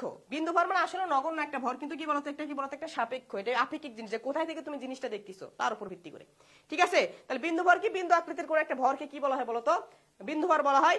যার সমগ্র ভর একটা নির্দিষ্ট জায়গায় কি থাকে বলতো, কেন্দ্রভূত থাকবে, খুবই স্বল্প একটা জায়গা জুড়ে কি থাকবে বলতো, কেন্দ্রভূত থাকবে। বুঝতে পারছো? তাহলে এই বিন্দু ভরের জন্য আমরা এখন কি করবো বলতো, মহাকর্ষ প্রাবল্য কি করবো বলতো, নির্ণয় করবো। তাহলে কোথাও যদি তোমাকে প্রশ্ন করা হয় যে ভাই বিন্দু ভর কি জিনিস, তাহলে তুমি এটা সরাসরি কি করবা বলতো, ব্যাখ্যা দিবা না, তুমি বলবো যে ভাই এটা একটা আপেক্ষিক জিনিস। আপনি যদি কি বলেন বলেন তো, এখানে আমাকে খুবই কম মানের একটা ভর এখানে দেখান, যেখানে আমি এখান থেকে দেখতেছি ভরটা কি বলতো খুবই কম, একটা মাসির ভর, এটা মশা উঠতেছে, মশার একটা ভর। ঠিক আছে, তাহলে এই ভরটাকে আমরা কি বলবো বলতো, খুবই কম ভর বলবো, বিন্দু ভর। কিন্তু আবার একজন বললো ঠিক আছে ভাই সমস্যা নাই, যাই ধরো স্যাটেলাইটে কোন একটা জায়গা আছে, বঙ্গবন্ধু স্যাটেলাইট থেকে পৃথিবীর দিকে তাকাছে, সে পৃথিবীকে কেমন দেখতেছে, এরকম ছোট একটা বস্তু তো দেখতেছে। তাহলে ও বললো যে না, পৃথিবী তো ছোট একটা জিনিস, ওর ভরটা কি বলতো নগণ্য। তাহলে ও ওখান থেকে পৃথিবীর ভরটাকে কি বলতেছে বলতো, বিন্দু ভর বলতেছে, বিন্দু ভর বলতেছে। ঠিক আছে, তাহলে বিন্দু ভর মানে খুবই ছোট আকৃতির একটা কি বলতো ভর, হ্যাঁ, ছোট বিন্দুর আকৃতির বস্তু নেই, যার কি বলতো ভরটাকে কি বলা হয় বলতো, বিন্দু ভর বলা হয়। ঠিক আছে, তাহলে বিন্দু ভরের জন্য কি করবো বলতো, মহাকর্ষ প্রাবল্য বের করবো। ঠিক আছে, ওকে, এখন তুমি কি করো বলতো, মনোযোগ দাও, তাহলে আমরা এটা কিভাবে বের করবো। তা তুমি ধরো এই জায়গায় আমার কি আছে বলতো, এম ভরের একটা বিন্দু ভর আছে, আমি তোমাকে বলে দিলাম এটা কি ভর, বিন্দু ভর। এম ইজ ইকুয়াল কি বলতো, বিন্দু ভর, বিন্দু ভর। তাহলে এই যে এম ভরের যে বস্তুটা আছে, এই বস্তুর জন্য এর থেকে এখান থেকে আর দূরে আমি কোথাও প্রাবল্য বের করব। ঠিক আছে, যে এম ভরের বস্তু থেকে আর দূরের একটা বিন্দু ধরো পি বিন্দু, এই পি বিন্দুতে প্রাবল্য কত। তাহলে আমরা জানি প্রাবল্য নির্ণয় করার জন্য কি করতে হয়, একটা 1 কেজি ভরের বস্তু নিতে হয়। কোন বিন্দুতে যদি তোমার প্রাবল্য বের করতে হয়, তাহলে ওই বিন্দুতে তুমি কি করবে বলতো, 1 কেজি ভরের একটা বস্তু স্থাপন করবা। কারণ প্রাবল্য সংজ্ঞা ছিল যে মহাকর্ষ ক্ষেত্রের কোন বিন্দুতে আমরা 1 কেজি ভরের বস্তু স্থাপন করলে সেটি যে বল অনুভব করে এটাকে আমরা কি বলি বলতো, মহাকর্ষ প্রাবল্য। তাহলে এখানে যদি আমরা কি করি বলতো, এই বস্তুর কেন্দ্র থেকে আর দূরে কোন একটা বিন্দু নেই পি, এই বিন্দুতে যদি আমরা কি করি বলতো 1 কেজি ভরের একটা কি করি বলতো বস্তু স্থাপন করি, তাহলে 1 কেজি ভরের বস্তুর উপর যে বলটা হবে এটাকে আমরা কি বলবো বলতো, মহাকর্ষ প্রাবল্য। তাহলে 1 কেজি ভরের যে বস্তুর বলের দিক কোন দিকে হবে বলো, বলের দিক কোন দিকে হবে, বলের দিক হবে সবসময় কি, যে চার্জটা ক্ষেত্র মানে যে ভরটা ক্ষেত্র সৃষ্টি করতেছে সেই দিকে। দেখো এই ভরটা কিন্তু ক্ষেত্র সৃষ্টি করতেছি, এর ক্ষেত্রের ভিতরে আমি এই জায়গায় কি নিয়েছি বলতো, একটা 1 কেজি ভরের বস্তুকে নিয়ে আসি। এই বিন্দু যে ভরটা আছে এর আমরা কি করতেছি বলতো, প্রাবল্যটা কতটুকু তীব্র হবে ওই বিন্দুতে সেটা আমরা কি করতেছি বলতো, হিসাব করতেছি। ঠিক আছে, তাহলে দিক কোন দিকে হবে, এই যে বস্তুটা ক্ষেত্র তৈরি করে রাখছে তার দিকে হবে। ঠিক আছে, তাহলে এখন তুমি খেয়াল করো, আমরা যদি কি করি বলতো, এই এফ এর মানটা কি করি বলতো বের করি, তাহলে আমরা যদি প্রথমে প্রাবল্য বের করি, প্রাবল্যের ইকুয়েশনটা যদি লিখি, তাহলে প্রাবল্যের ইকুয়েশনটা কি হবে বলো, যে আমাদের যদি লিখবো যে প্রাবল্য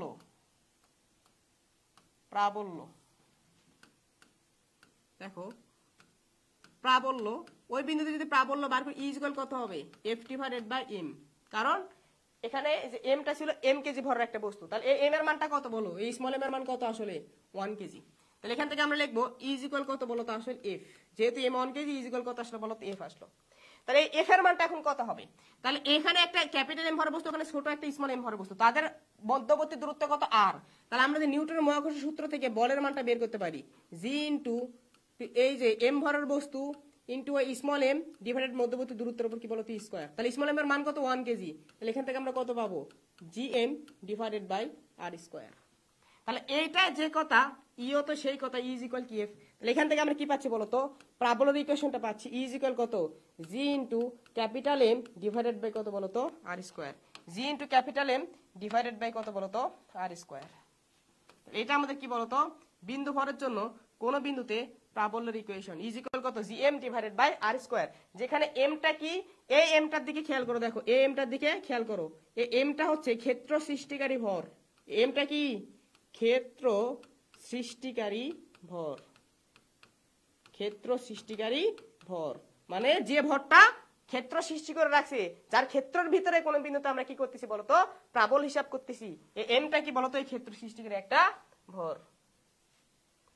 ধন্যবাদ। এ সোলপোল বাচ্চা কাচ্চা চা খাবা নাকি, হ্যাঁ, এতদিন পরে মুন্না ভাই মনের দুঃখ বুঝতে পারলো। এই এতক্ষণ ধরে যে লেকচার দেই, আমাদের মুন্না ভাই বোঝে না যে একটা স্যারকে একটা চা খাওয়ানো উচিত, তাই না? গলা তো কি হয় যায় বলতো, ফেটে যায়। ঠিক আছে, তো চলো আমরা চাও খাই, আমরা কি করি বলতো, ক্লাসও করি, কোনো সমস্যা নেই।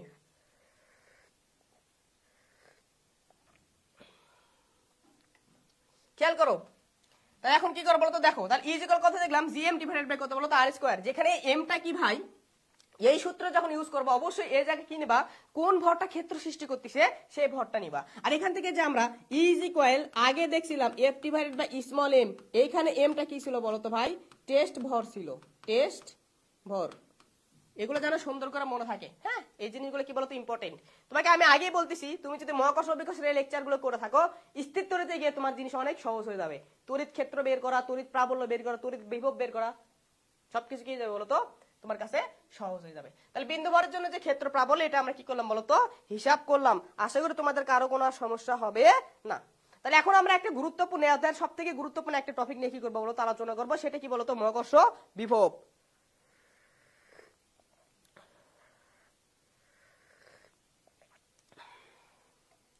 মহাকর্ষ বিভব কি জিনিস, চলো আমরা এখন দেখি মহাকর্ষ বিভব। আচ্ছা, পেজ শেষ, ওকে, নো প্রবলেম। দেখো তাহলে লেখো গ্র্যাভিটেশনাল পটেনশিয়াল।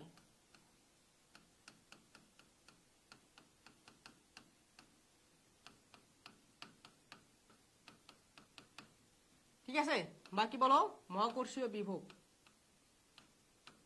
মহাকর্ষীয় বিভব।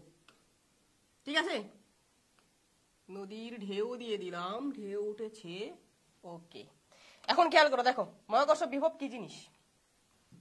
আচ্ছা, প্রথম কথা হলো এই দুনিয়াতে বিভব বলতে আসলে কিছু নাই, আমরা বিভব নির্ণয় করতে পারি না। বিভব বলতে কোনো কিছু নাই। বিভব মানে কি, আমাদের যে এই বিভব বলতে এই দুনিয়াতে আসলে কোনো কিছু নাই। যে জিনিসটা আছে, যে জিনিসটা আছে, তোমরা যদি একটুও পড়ে থাকো 9 10-এ, তাহলে আমার সঙ্গে একমত হবা। যদি স্থির তড়িৎ চল তড়িৎ পড়ে থাকো, যে জিনিসটা আছে এটা কি বলতো, বিভব পার্থক্য। ঠিক আছে, বিভব বলতে বোঝায় যে কোনো একটা নির্দিষ্ট বিন্দুতে বিভব কত হবে, কিন্তু কোনো একটা নির্দিষ্ট বিন্দুতে বিভব নির্ণয় করা সম্ভব নয়, বিভব পাওয়া যায় না। যে জিনিসটা আছে সেটা কি বলতো, বিভব পার্থক্য।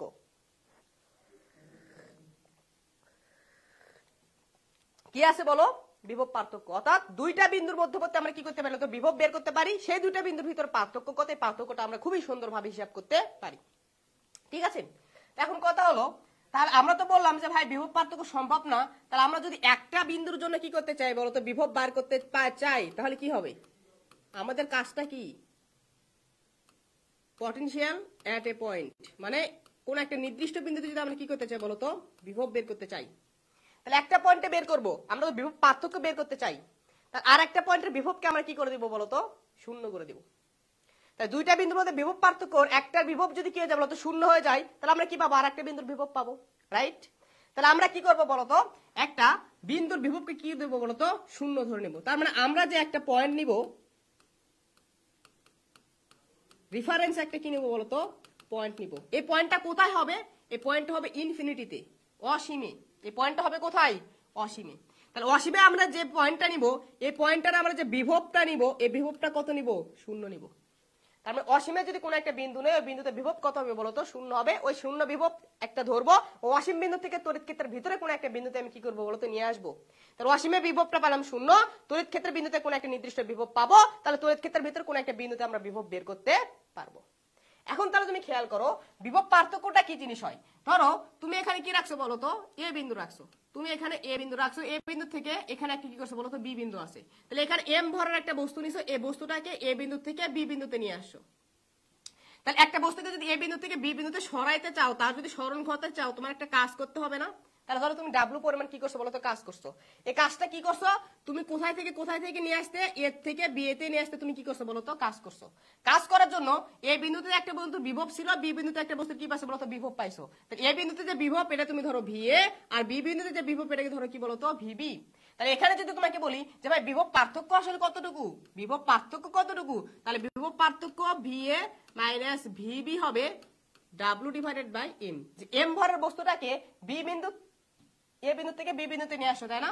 তাহলে ভিবি মাইনাস ভিএ হবে, ভিবি মাইনাস কি বলতো, ভিএ ইজ ইকুয়াল এর থেকে বিতে নিয়ে আসতে কাজ ডিভাইডেড বাই কত ভরের বস্তু আছে এটা। তাহলে এম ভরের বস্তুকে এর থেকে বিতে নিয়ে আসতে যে পরিমাণ কাজ করলাম এ বিন্দু থেকে বি বিন্দুতে, এইটুকুই হবে কি বলতো বিভব পার্থক্য।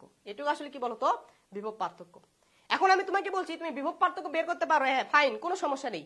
তুমি তাহলে একটা বিন্দুতে বিভব আমাকে বের করে দাও। তাহলে তোমার একটা বিন্দুতে বিভব বের করার জন্য কি করতে হবে বলতো, এই বিভবটাকে যদি কোনোভাবে কি করে দেবো বলতো শূন্য করে দিতে পারো, তাহলে তোমার কাজ শেষ না। এই বিন্দু মানে কোন বিন্দু, দেখো কোন বিন্দু থেকে তুমি নিয়ে আসতেছিলা, তার মানে তুমি কি করবে একটা বস্তুকে তুমি এখন কি করবা বলতো এমন একটা বিন্দুতে নিবা যেখানে কি হবে বলতো শূন্য হবে। তা দেখা যায় যে তুমি যদি একটা বস্তুকে অসীমে নাও তাহলে অসীমে ওই বিন্দুর বিভবটা কি হয় বলতো শূন্য হয়। তাহলে তুমি এখন কি করবা বলতো এখানে একটা পয়েন্ট নিবা, যে পয়েন্টটা কোথায় হবে অসীমে। তাহলে অসীম থেকে তুমি একটা কি করবা বলতো তড়িৎ ক্ষেত্রের ভিতরে একটা বিন্দু, এই বিন্দুতে কি করবা বলতো একটা বস্তুকে নিয়ে আসবা, এম কেজি ভরের একটা বস্তুকে এই অসীম থেকে কি করবা বলতো ধরো এ বিন্দুতে বি বিন্দুতে কি করছো বলতো নিয়ে আসছো। তখন তোমার যেটুকু কাজ করতে হয়েছে এইটুকু কাজকে তুমি ধরো কি বলতো ডাব্লু অসীম থেকে কোথায় নিয়ে আসছো বলতো বি বিন্দুতে নিয়ে আসছো।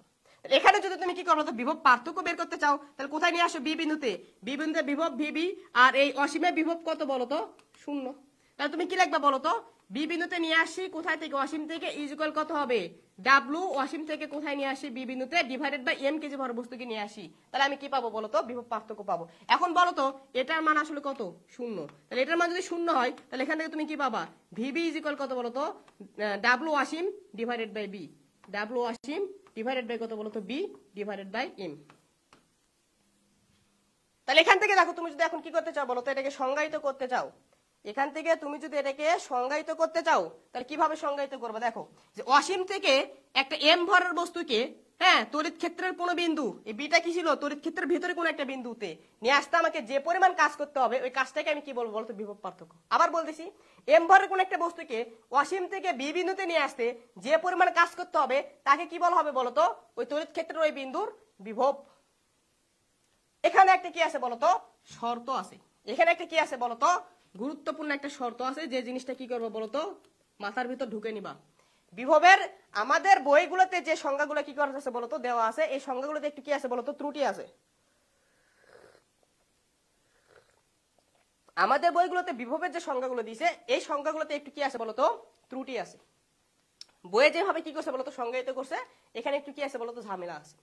তো এখানে মনোযোগ দাও এবং সংজ্ঞাগুলো কি করবো একটু একটু করে দেখো। এখানে শর্তটা কি জিনিস, তুমি যখন অসীম থেকে বস্তুটাকে এই জায়গায় কি বলতো নিয়ে আসতেছো, তুমি এমন ভাবে বস্তুটাকে নিয়ে আসবা যাতে বস্তুটার ভিতরে কোনো বেগের পরিবর্তন হবে না। বস্তুটাকে এখান থেকে এইখানে নিয়ে আসবা মানে বস্তুটাকে যাতে এখান থেকে এইখানে যে আসবে সবসময় সমবেগে আসবে। বস্তুটা যদি সমবেগে আসে তার মানে এখানে যে গতিশক্তি থাকবে এইখানেও কি থাকবে বলতো গতিশক্তি সেম থাকবে না। বেগের পরিবর্তন না হলে গতিশক্তির কোনো কি হবে না বলতো পরিবর্তন হবে না। এটা কিভাবে করা সম্ভব, তার মানে এটা তখনই সম্ভব ভাই বেগের পরিবর্তন হচ্ছে না মানে বেগের পরিবর্তন হচ্ছে না মানে কি ত্বরণ হচ্ছে না। ত্বরণ কখন থাকে না, আমরা নিউটনের সূত্র থেকে একটা পড়ছি ভাই যে এফ ইকুয়াল কত বলতো এম এ, কোনো কারণে যদি বলটা শূন্য হয়ে যায় তাহলে এখান থেকে আমরা ত্বরণও কত আসে বলতো শূন্য আসে। যারা নিউটনের বলবিদ্যা পড়ো নাই হ্যাঁ তারা হয়তো এটা বুঝবা না। নিউটনের বলবিদ্যাতে এটা পড়া হয় যে কোন বস্তুর উপর বাহ্যিক বল যদি শূন্য হয়ে যায় তার মানে বস্তুটির ত্বরণ কত হয়ে যায় বলতো শূন্য হয়ে যায়। বস্তুটি কি শূন্য হয়ে যায়, ত্বরণ শূন্য হয়ে যায়, ঠিক আছে। আচ্ছা যদি তাই হয় তাহলে এই বস্তুটির ত্বরণ শূন্য হবে, এর অর্থ কি বলতো এর উপর যে নিট বল ওই বস্তুর উপর যে নিট বল এটা কি হবে বলতো শূন্য হবে, নিট বল শূন্য হবে মানে বস্তুর উপর কোনো বল কাজ করবে না। তার মানে তখন কোনো ত্বরণ থাকবে না, ত্বরণ থাকবে না মানে কি বলতো বেগের পরিবর্তন হবে না, বেগের পরিবর্তন হবে না মানে কি বস্তুটি সমবেগে চলবে, সমবেগে চলবে। আর যেহেতু বেগের পরিবর্তন হবে না তার মানে কি বলতো বস্তুটির গতিশক্তির কোনো পরিবর্তন হবে না, গতিশক্তির কোনো পরিবর্তন হবে না। এখন আমাকে মনোযোগ দাও, তোমরা সবাই আশা করি এই জিনিসটা জানো। ধরো এটা কি বলতো পৃথিবী, এই পৃথিবী থেকে এই উচ্চতায় নিয়ে যে একটা বস্তুকে আমি কি করছি বলতো রেখে দিছি, এইখানে বস্তুটির যে শক্তি এই সম্পূর্ণ শক্তিটাই কি বলতো বিভব শক্তি, সম্পূর্ণ শক্তিটাই কি বলতো বিভব শক্তি। বস্তু যখন পৃথিবীর দিকে নামে তখন কি অভিকর্ষ বলের কারণে নামে, অভিকর্ষ বলের কারণে বস্তুটি কি হয় বলতো নিচের দিকে নামে। এবং আমরা জানি বস্তুটি যখন এখান থেকে নিচের দিকে নামে এই বিন্দুতে তার বিভব শক্তিও থাকে গতিশক্তিও থাকে, এই বিন্দুতে তার বিভব শক্তি থাকে গতিশক্তিও থাকে এবং এই পয়েন্টে গিয়ে তার সম্পূর্ণ বিভব শক্তি কিসে পরিণত হয়, গতিশক্তিতে পরিণত হয়। এখন কথা কেন এরকম হচ্ছে, হচ্ছে কারণ হলো এই পৃথিবীটা তাকে একটা বল দিচ্ছে, এখানে বাহ্যিক বল ক্রিয়াশীল হচ্ছে। বাহ্যিক বল ক্রিয়াশীল হওয়ার কারণে বস্তুটি যতই পৃথিবীর দিকে যাচ্ছে বলের মানটা তত বেশি হচ্ছে, বলের মান বেশি হওয়ার কারণে বস্তুটার বেগটা তত বৃদ্ধি পাচ্ছে, ফলে বস্তু ত্বরণ বৃদ্ধি পাচ্ছে। ত্বরণ বৃদ্ধি পাওয়ার কারণে আস্তে আস্তে বস্তুটার গতিশক্তি কি হচ্ছে বলতো, বৃদ্ধি পাচ্ছে। তাহলে বিভব শক্তি কিন্তু গতিশক্তিতে পরিণত হচ্ছে, এখানে কিন্তু বিভব শক্তি থাকতেছে না। ঠিক একইভাবে এই বস্তুটা যদি এখান থেকে এখানে নিয়ে আসার কারণে তোমার যদি বিভব শক্তিটা গতিশক্তিতে পরিণত হয়ে যায়, তাহলে কিন্তু আর তোমার সম্পূর্ণ কাজটা বিভব শক্তি থাকবে না। তুমি এখানে বিভব শক্তি বার করতেছো, তার মানে তুমি যতটুকু কাজ করবা সম্পূর্ণ কাজটা বিভব শক্তি হতে হবে। কিন্তু এখানে তুমি যেটুকু কাজ করতেছো তার যদি কিছুটা বিভব শক্তি হয় কিছুটা গতিশক্তি হয়, তাহলে কিন্তু ঝামেলা হয়ে যাবে। তারপরে তুমি যতটুকু কাজ করবা সম্পূর্ণ কাজই কি হতে হবে, বিভব শক্তি হতে হবে। বিভব শক্তি যদি সম্পূর্ণ কাজ হতে হয় তাহলে বস্তুর বেগের পরিবর্তন করা যাবে না, তাহলে বস্তুর কোনো গতিশক্তি থাকবে না। আগে যে গতিশক্তি ছিল পরে কি থাকবে, সেই গতিশক্তি থাকবে। তার মানে এখানে যে বিভব শক্তি ছিল এখানেও কি থাকবে, সেম বিভব শক্তি থাকবে, গতিশক্তির কম বেশি হবে না। তার মানে গতিশক্তি অপরিবর্তিত। তার মানে বস্তু তুমি যেটুকু কাজ করছো তা সম্পূর্ণটা কিসে পরিণত হয়ে গেছে, বিভব শক্তিতে পরিণত হয়ে গেছে। যদি বেগের পরিবর্তন হতো তাহলে তুমি যেটুকু কাজ করছো তার কিছু পরিমাণ গতিশক্তিতে পরিণত হয়ে যেত না। আমি তো গতিশক্তিতে পরিণত করব না, আমার কাজ হলো বিভব শক্তি বের করা, বিভব বের করা। তাহলে আমি কি কাজ করতে দেওয়া যাবে না? এই জিনিসটা ইম্পর্টেন্ট, যে জিনিসটা তোমাদের বইয়ে কি করছে বলো তো, ভুল করে দিছে। তাহলে এখন কথা হলো ভাই এই নিট বলটা শূন্য করতে হবে। বস্তুটি তো একটা আকর্ষণ বলের কারণে আসতেছে, নিট বল কিভাবে শূন্য করব, এটাই হলো কথা। নিট বলটা কিভাবে শূন্য করব, এই নিট বল শূন্য করার জন্য বাইরে থেকে তোমার একটা কি দিতে হয় বলো তো, বল দিতে হয়। যে কথাটা তোমার কি করা হয় না বলো তো, বইয়ে উল্লেখ করা হয় নাই। যে কথাগুলো তোমাদের বইয়ে কি করা হয় নাই, উল্লেখ করা হয় নাই।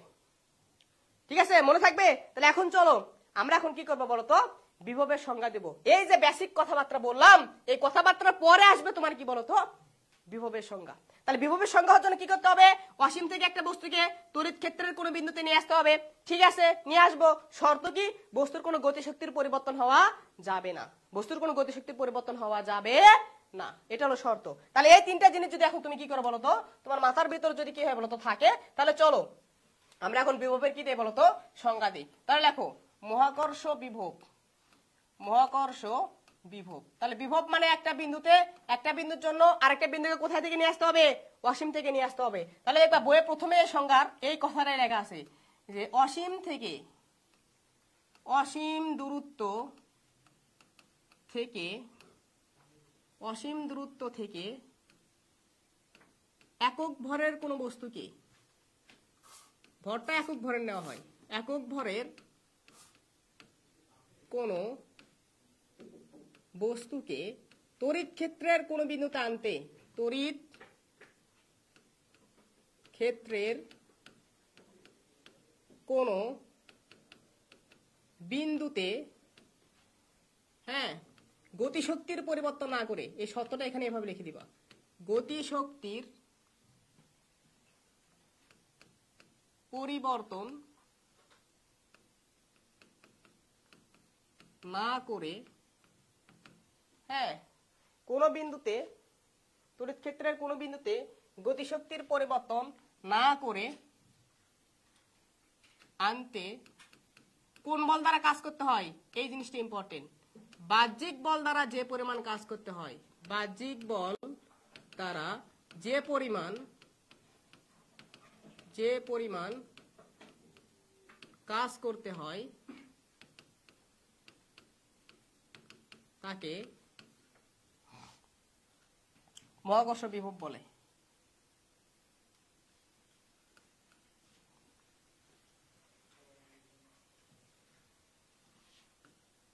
তাকে মহাকর্ষ বিভব বলে। এটা হলো আমাদের কি বলতো সংজ্ঞা। এই সংজ্ঞাটা কি করতে হবে বলতো, আমাদের জানতে হবে। প্রথম কথা কি, অসীম দূরত্ব থেকে, কোথা থেকে বস্তুকে নিয়ে আসতে হবে বলতো, অসীম দূরত্ব থেকে। ঠিক আছে, তাহলে চলো অসীম দূরত্বটা আমরা কি করে বলতো নিয়ে নিই। তাহলে ধরো এটা একটা আমাদের কি বলতো তড়িৎ ক্ষেত্র।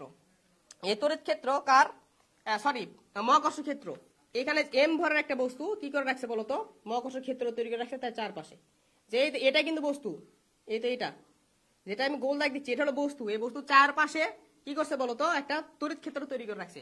তুমি তড়িৎ ক্ষেত্রের বাইরে দেখো, অসীম বলতে আসলে কি বোঝায়, যে অসীম দূরত্বটুকু মানে কি অনেক দূরত্ব না, এই অসীম দূরত্ব মানে হলো তড়িৎ ক্ষেত্র, এখানে তড়িৎ ক্ষেত্র জ্ঞান মহাকর্ষ ক্ষেত্রের বাইরে। এই অসীম বলতে কোন ক্ষেত্র বলতো? মহাকর্ষ ক্ষেত্র। মহাকর্ষ ক্ষেত্রের বাইরে। মহাকর্ষ ক্ষেত্রের বাইরের এই বিন্দুটাকে কি বলা হয় বলতো? অসীম। অসীম মানে এমন না যে অনেক দূর থেকে নিয়ে আসবো। কোন একটা বস্তু যেটুকু অঞ্চল ধরে মহাকর্ষ ক্ষেত্র তৈরি করেছে তার বাইরে থেকে তুমি একটা কি করবা বলতো? বস্তুকে নিয়ে আসবা। ওটাই কি হবে বলতো? এর বাইরের বিন্দুটাই কি বলতো? অসীম। এই বাইরের বিন্দুটাই কি বলতো? অসীম। এখন অসীম এতে এই বাইরের এখানে হতে পারে, এখানে হতে পারে, এখানে হতে পারে, এখানে হতে পারে, জাস্ট এই ক্ষেত্রের বাইরে দিলে সেটা কি হয়ে যাবে বলতো? অসীম হয়ে যাবে। তাহলে এই অসীম থেকে আমরা কি করতেছি বলতো? একটা বস্তুকে এখন এখানে নিয়ে আসতেছি। তাহলে এখানে ধরো এখানে একটা বস্তু আছে, এটা কত কোন দূরত্বে আছে? অসীম দূরত্বে আছে। এই যে বস্তুটা আছে এই বস্তুটার ভর কি বলতো? এম। ঠিক আছে, তাহলে এটা কি বলতো? অসীম। অসীম থেকে আমি কি করলাম বলতো? তড়িৎ ক্ষেত্রের ভিতরে এইখানে একটা কোনো বিন্দু নিলাম। এই বিন্দুটা কি দিলাম বলতো? বি বিন্দু। হ্যাঁ, তাহলে এই বিন্দুতে এখানে যে তার কি বলতো? বিভব। এই বিন্দুতে নিয়ে আসে তার যে বিভব, এটা ধরো কি বলতো? ভি। তাহলে এখানে নিয়ে আসার জন্য তাকে কিভাবে নিয়ে আসতে হবে? গতিশক্তির পরিবর্তন না করে নিয়ে আসতে হবে। তাকে কি করতে হবে? গতিশক্তির পরিবর্তন না করে নিয়ে আসতে হবে। কিন্তু যে এই বস্তুটাকে যখন আমরা কি করবো বলতো? এই বাইরে থেকে এই ক্ষেত্রের ভিতরে নিয়ে আসবো, ক্ষেত্রের ভিতরে নিয়ে আসার সঙ্গে সঙ্গে কি করবে বলতো? এই বস্তুটিকে একে কি করবে বলতো? এই দিক বরাবর একটা ফোর্স দিবে, গ্র্যাভিটেশনাল ফোর্স দিবে। তাহলে বস্তুটি যদি এই দিক বরাবর গ্র্যাভিটেশনাল ফোর্স দেয়, তাহলে তো এই গ্র্যাভিটেশনাল ফোর্স যতই কাছে আসবে এই মানটা কি থাকবে বলতো? ততই বাড়তে থাকবে। তাহলে বস্তুটার কি হবে বলতো? ত্বরণও বাড়তে থাকবে। তাহলে বস্তুর ত্বরণ কি বাড়তে দেওয়া যাবে না? বস্তুর ত্বরণ বাড়তে দেওয়া যাবে না। বস্তুকে সমবেগে কি করতে হবে? চালনা করতে হবে। তাহলে সমবেগের শর্ত কি ছিল? নিট বল শূন্য হতে হবে। তাহলে নিট বল শূন্য হবে, এর অর্থ কি বলতো? এই বস্তুটার এই দিক বরাবর যায় একটা কি থাকবে বলতো? আমি একটা বাইরে থেকে একটা ফোর্স দিয়ে দিব। আমি কি করবো বলতো? এই দিক বরাবর একটা বাইরে থেকে ফোর্স দিয়ে দিব। কত ফোর্স দিব? এইখানে যে ফোর্স দিবে আমি ঠিক সেম পরিমাণ ফোর্স দিব। তাহলে বস্তুটির বেগের কোনো পরিবর্তন হবে না। বস্তুটি সমবেগে কি হবে বলতো? এইদিকে গতিশীল হবে। তাহলে এইদিকে এই তো বাহ্যিক বল দ্বারা তোমাকে ধরো এই অসীম থেকে এখানে নিয়ে আসতে ডাব্লু পরিমাণ কাজ করতে হয়েছে। কি পরিমাণ কাজ করতে হয়েছে? ডাব্লু পরিমাণ কাজ করতে হয়েছে। তাহলে তুমি এখন কি করবে বলতো? এম ভরের বস্তুকে কোথায় থেকে? অসীম থেকে তড়িৎ ক্ষেত্রের ভিতরে বি বিন্দুতে আনতে কাজ কতটুকু কাজ করছো? ডাব্লু পরিমাণে। একক ভরের বস্তুকে হ্যাঁ এই অসীম থেকে কোথায় নিবা? বি বিন্দুতে আনতে কাজ কত হবে? W divided by M. তাহলে এই যে ডাব্লু ডিভাইডেড বাই এম যেটা পাইলা, এটাকে কি বলা হবে বলতো? বিভব। এটাকে কি বলা হবে? বিভব। ভি ইজ ইকুয়াল কত? W divided by M. মনে থাকবে? ওকে, তাহলে এই বিভবটা আমাদের কি বলতো? ভি ইজ ইকুয়াল কত? W divided by M. এটা আমাদের কি বলতো? মহাকর্ষীয় বিভবের একটা সাধারণ ইকুয়েশন। ভি ইজ ইকুয়াল কত? W divided by M. ঠিক আছে, ওকে। তাহলে মহাকর্ষ বিভবের আমরা যে সাধারণ সংজ্ঞা, সেই সাধারণ সংজ্ঞাটা আমরা কি করলাম বলতো? দেখলাম। তাহলে এখন আমরা যে জিনিসটা দেখবো, যে ইকুয়েশনটা দেখবো, এটা হলো বিন্দু ভরের জন্য মহাকর্ষ বিভবের রাশিমালা। ঠিক আছে, তাহলে টপিক দাও বিন্দু ভরের জন্য মহাকর্ষ বিভব। লেখো বিন্দু ভরের জন্য মহাকর্ষ বিভব। তাহলে আমি একটা কথা বলেছিলাম, দুইটা কথা এখানে বলেছিলাম, আমি আবার বলে দিচ্ছি। অসীম দূরত্ব থেকে নিয়ে আসতে হবে। অসীম দূরত্ব থেকে কিভাবে নিয়ে আসতে হবে? গতিশক্তির পরিবর্তন করা যাবে না, তার মানে বস্তুটিকে সমবেগে নিয়ে আসতে হবে। এখন বস্তুটা যদি আকর্ষণ বল থাকে, তাহলে যতই কাছে আসবে আকর্ষণ বল ততই বাড়তে থাকবে। ফলে কি হবে বলতো? এখানে ত্বরণের সৃষ্টি হবে, বেগের পরিবর্তন হবে। তাহলে এই বেগের পরিবর্তন যদি না হয়, এই জন্য আমি কি করবো বলতো? একটা বাহ্যিক বল প্রয়োগ করবো। তাহলে এটার জন্য আমাদের কি করতে হয় বলতো? একটা বাহ্যিক বল দ্বারা কাজ করতে হয়। ঠিক আছে, বাহ্যিক বল কতটুকু দেওয়া হয়? ঠিক এফ জি যতটুকু হবে, এফ এক্সটার্নাল কি হবে বলতো? ঠিক ততটুকুই হবে। তাহলে এটা দ্বারা আমাদের যে কাজ করবে এটাকে আমরা কি বলবো বলতো? মহাকর্ষীয় বিভব। ওকে, তাহলে এটা যদি এখন সংজ্ঞা হয়, তাহলে দেখো তুমি এখন বিন্দু ভরের জন্য বিভবের ইকুয়েশনটা এমনিতে বুঝতে পারবা, আর কোনো সমস্যা হবে না। বইয়ে যে জিনিসটা দেওয়া আছে এই জিনিসটা কিন্তু এক এক জায়গায় এক এক কথা বলা আছে, সম্পূর্ণ ভুল। ঠিক আছে, তাহলে এখানে তুমি কি করছো? এম একটা বিন্দু ভর রাখছো। কেমন ভর? বিন্দু ভর। তাহলে এম একটা বিন্দু ভর নিছো। এই বিন্দু ভরটা ধরো একটা তার চারপাশে একটা কি করছে বলতো? তড়িৎ ক্ষেত্র তৈরি করে রাখছে। এই জায়গায় একটা জুড়ে কি করছে বলতো? তড়িৎ ক্ষেত্র রাখছে। তুমি এই যে তড়িৎ ক্ষেত্রের ভিতরে এই জায়গায় ধরো একটা কি বলতো? বিন্দু। এই বিন্দুটাকে কি বলতো? পি বিন্দু। অসীমে একটা কি আছে বলতো? এম কেজি ভরের একটা কি আছে বলতো? বস্তু আছে। এম কেজি বলতে 1 কেজি। আমরা তো যেহেতু মহাকর্ষ বিভব বের করবো, তাহলে 1 কেজি ভরের বস্তুর উপর কি করা হয় বলতো? হিসাব করা হয়। তাহলে 1 কেজি ভরের বস্তুর জন্য এখানে ধরো একটা 1 কেজি ভরে আমি কি করলাম বলতো? বস্তু রাখলাম, কোনো সমস্যা নেই। তাহলে হ্যাঁ, একই সরল রেখার উপর যাতে হয়। দেখো আমি এখান থেকে একটা সুন্দর করে সরল রেখা অঙ্কন করি। ওকে, তাহলে ধরো এই জায়গায় আমি কি করছি বলতো, এই জায়গায় একটা 1 কেজি ভর একটা কি রয়েছে বলতো বস্তু রাখছি, এটা অসীমে, এটা কোথায় অসীমে। ওকে, হ্যাঁ, তাহলে এই যে অসীম থেকে আমি বস্তুটাকে কোথায় নিয়ে আসবো বলতো, পি বিন্দুতে নিয়ে আসবো। এই যে পি বিন্দুটা, এই পি বিন্দুটা হলো দেখো এই যে বস্তুটা আছে, যে বস্তুটা ক্ষেত্র তৈরি করছে, এখান থেকে আর দূরের কোন বিন্দুতে আমি কি করব বলতো, বিভব নির্ণয় করব। আর এই যে বিন্দুটা, এই বিন্দুটা কোথায় আসে, এটা তো অসীমে আসে, দেখাই যাচ্ছে এটা কোথায় আছে, অসীম আছে। তাই আমি কোথায় থেকে নিয়ে আসবো, এই অসীম থেকে এই যে আর দূরত্বে কোন একটা বস্তুকে কি করবো বলতো, নিয়ে আসবো। এখন কথা হলো, আমার যে এই যে আমাকে বাইরে থেকে যে একটা ফোর্স দিতে হবে, এক্সটার্নাল একটা ফোর্স দিতে হবে, এই ফোর্সটা কেমন, এটা কি বল আমরা দুই প্রকার, যারা কাজ শক্তি ক্ষমতা অধ্যায় পড়ছো তারা হয়তো বা এই জিনিসটা কি করবো তো জানো। বল হলো দুই প্রকার, একটা ধ্রুব বল আর একটা পরিবর্তনশীল বল। একটা ধ্রুব বল আর একটা কি পরিবর্তনশীল বল। তাহলে এই যে বলটা আছে, এটা আমাদের কি ধ্রুব বল নাকি পরিবর্তনশীল বল, এটা আমাদের কি করতে হবে বলতো, জানতে হবে। তাহলে আমাদের যে মহাকর্ষ বল, এটা আমরা কি জানি বলতো, এটা একটা পরিবর্তনশীল বল, যে এফ জি ইকুয়াল কত বলতো, G into capital M small M divided by কি বলতো আর স্কয়ার। পরিবর্তনশীল বল কাকে বলে, দূরত্বের সাথে যার মানের পরিবর্তন হয় তাকে বলে কি বলতো পরিবর্তনশীল বল। আর মহাকর্ষ বলটা দূরত্ব যত বাড়ে কমে, দূরত্ব কমলে কি হবে বলতো, বাড়ে। তার মানে আমাদের এখানে যে মহাকর্ষ বলটা এখানে যে টানবে, এই বলটা কি হবে বলতো, পরিবর্তনশীল বল হবে। এই বলটা যদি পরিবর্তনশীল বল হয়, তাহলে তোমাকে কি করতে হবে, এই বস্তুটাকে সমবেগের দিকে নিয়ে আসার জন্য বাইরের দিকে তোমাকে একটা ঠিক সেম পরিমাণে বল দিতে হবে না। তাহলে এই বলটা যেহেতু প্রতিনিয়ত পরিবর্তন হবে, তাহলে তোমাকেও বাইরের দিকে একটা বল দিতে হবে, যে বলটা কি হবে বলতো, পরিবর্তনশীল বল হবে। যে বলটা কি এমন হবে, পরিবর্তনশীল বল হবে। তার মানে আমাদের যে এক্সটার্নাল ফোর্স, বাইরে থেকে যে আমরা যে বলটা দিচ্ছি এফ এক্সটার্নাল, এটা আমাদের কেমন ফোর্স বলতো, পরিবর্তনশীল ফোর্স। এটা আমাদের কেমন ফোর্স, পরিবর্তনশীল ফোর্স। তাহলে এখান থেকে লেখো এফ এক্সটার্নাল যেটা আছে, এটা আমাদের কেমন, পরিবর্তনশীল। পরিবর্তনশীল। তাহলে ধরো এই যে বস্তুটা আছে, এই বস্তুটাকে কিছুক্ষণ পর তুমি কি করছো বলতো, এই জায়গায় নিয়ে আসছো, কিছুক্ষণ পর ধাক্কাতে এই জায়গায় নিয়ে আসছো। এই জায়গাতে নিয়ে আসতে তোমাকে কি করতে হচ্ছে বলতো, কাজ করতে হচ্ছে, যে এই জায়গাটা এই বস্তুটার ভর কেন্দ্র থেকে ধরো এক্স দূরে অবস্থিত, কত দূরে, এক্স দূরে অবস্থিত। কিছুক্ষণ পরে এখান থেকে ক্ষুদ্র একটু সরণ ঘটাইলা, এই জায়গায় নিয়ে আসলা। তাহলে এই জায়গায় যখন কি করবা বলতো, নিয়ে আসবা, এখানে যেটুকু সরণ করছো, এইটুকু সরণকে কি ধর বলতো, ডিএক্স। এই ডিএক্স সরণ ঘটানোর জন্য তোমার যেটুকু কাজ করতে সেটুকু কি ধর বলতো, ডিডাব্লিউ।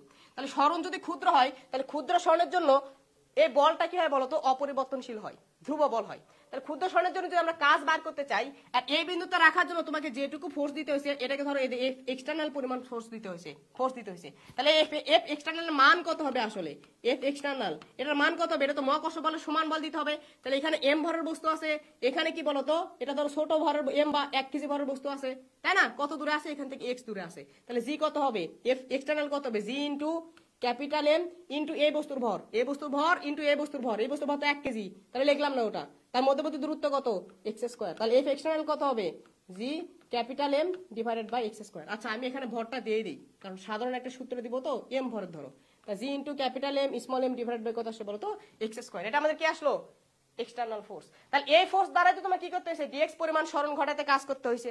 তাহলে ওখান থেকে কাজটা ডিডব্লিউ সমান কত হবে বলো, ডিডব্লিউ সমান কত হবে, এফ ইন্টু ডিএক্স। এখন কথা হলো যে এই কাজটা করলে কোন বল দ্বারা কাজ করতেছো, এক্সটার্নাল ফোর্স দ্বারা কাজ করতেছো, তাহলে কাজটাও কি হবে, এক্সটার্নাল ফোর্স দ্বারা কাজ, এই ফোর্সটাও কি হবে, এক্সটার্নাল ফোর্স হবে।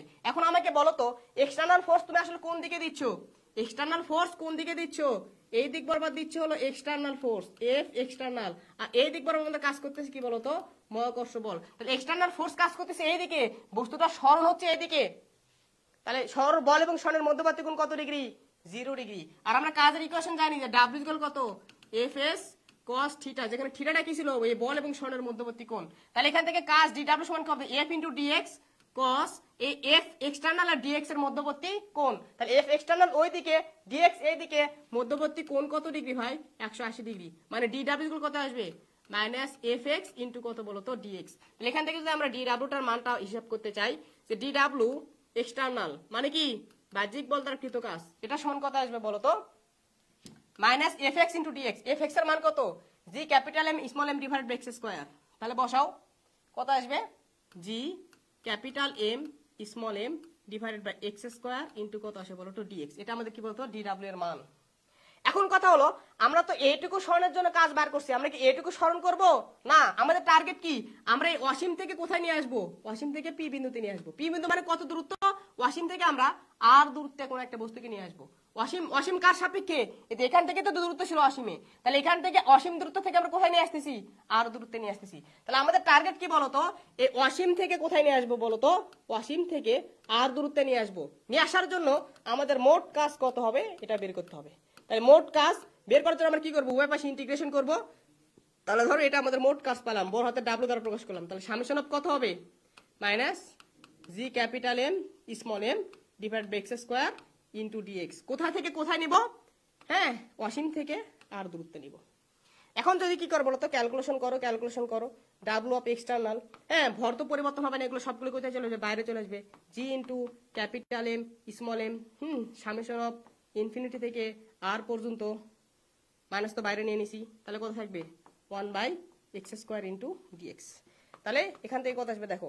W external is equal to minus G capital M small M 1/x স্কোয়ারকে যদি ইন্টিগ্রেশন করো তাহলে কত আসে? 1/x। আশা করি এগুলো তোমাদের সুন্দরভাবে জানা আছে। ইন্টিগ্রেশন করলে 1/x আসে, এটা আশা করি জানা আছে। যদি না জানা থাকে আমাদের ইন্টিগ্রেশন ক্লাস নিচ্ছে তোমাদের হাবিবুল্লাহ ভাইরা, ওই ক্লাসগুলো করিও। তাহলে দেখো মাইনাস জি স্মল এম ক্যাপিটাল এম 1/, কত বলো তো? x। এটা আসলো। তাই এখন আমরা কি করব? লিমিট বসাবো। লিমিট বসলে কত আসবে দেখো? ডাব্লু এক্সটার্নাল ইজ ইকুয়াল কত হবে বলো তো? Minus G into capital M small M 1/r minus 1/ইনফিনিটি।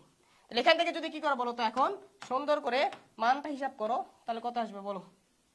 তা আমাদের টোটাল যে কৃত কাজ কোন বল দ্বারা? বাহ্যিক বল দ্বারা। তাহলে বাহ্যিক বল দ্বারা কৃত কাজ টোটাল কত আসলো? Minus G capital M small M divide by R minus G capital M small M divided by কত বলো তো? আর। এটা বাহ্যিক বল দ্বারা কৃত কাজ। তাহলে আমরা যে বিভবের সংজ্ঞা পড়লাম একটু আগেই, সেই বিভবের সংজ্ঞা কি ছিল রে ভাই? যে একক ভরের কোন বস্তুকে অসীম থেকে তড়িৎ ক্ষেত্রের কোন বিন্দুতে নিতে বাহ্যিক বল দ্বারা যে পরিমাণ কাজ করতে হয়, তার মানে ভিটা আসলে কি ছিল? এক্সটার্নাল ফোর্স দ্বারা কাজ ছিল এক কেজি ভরের বস্তুকে কোথা থেকে কোথায় নিতে? অসীম থেকে বিতে নিতে। তাহলে ভি যখন কত? ডাব্লিউ এক্সটার্নাল ডিভাইডেড বাই কত বলতো? এম। তাহলে এখানে আমরা কি সংজ্ঞা দিছি? আমরা মহাকর্ষ বিভব নির্ণয় করব, আমরা তো কাজ বের করব না। তাহলে বিভব যদি নেই, তাহলে বিভব ভি যখন কত হবে? ডাব্লিউ এক্সটার্নাল বাহ্যিক বল দ্বারা কৃত কাজ ডিভাইডেড বাই কত বলতো? আর। তাহলে বাহ্যিক বল দ্বারা কৃত কাজ এর ইকুয়েশন কত হবে? G into capital M small M divided by আর।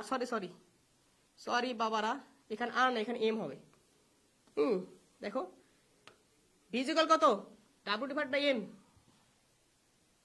কোন পৃষ্ঠাতে চলে গেল?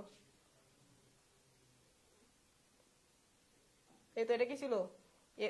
এই পৃষ্ঠাতে দেখো, ডাব্লিউ ডিভাইড বাই এম ছিল, আর না। তাহলে এখান থেকে কত আসবে দেখো তো?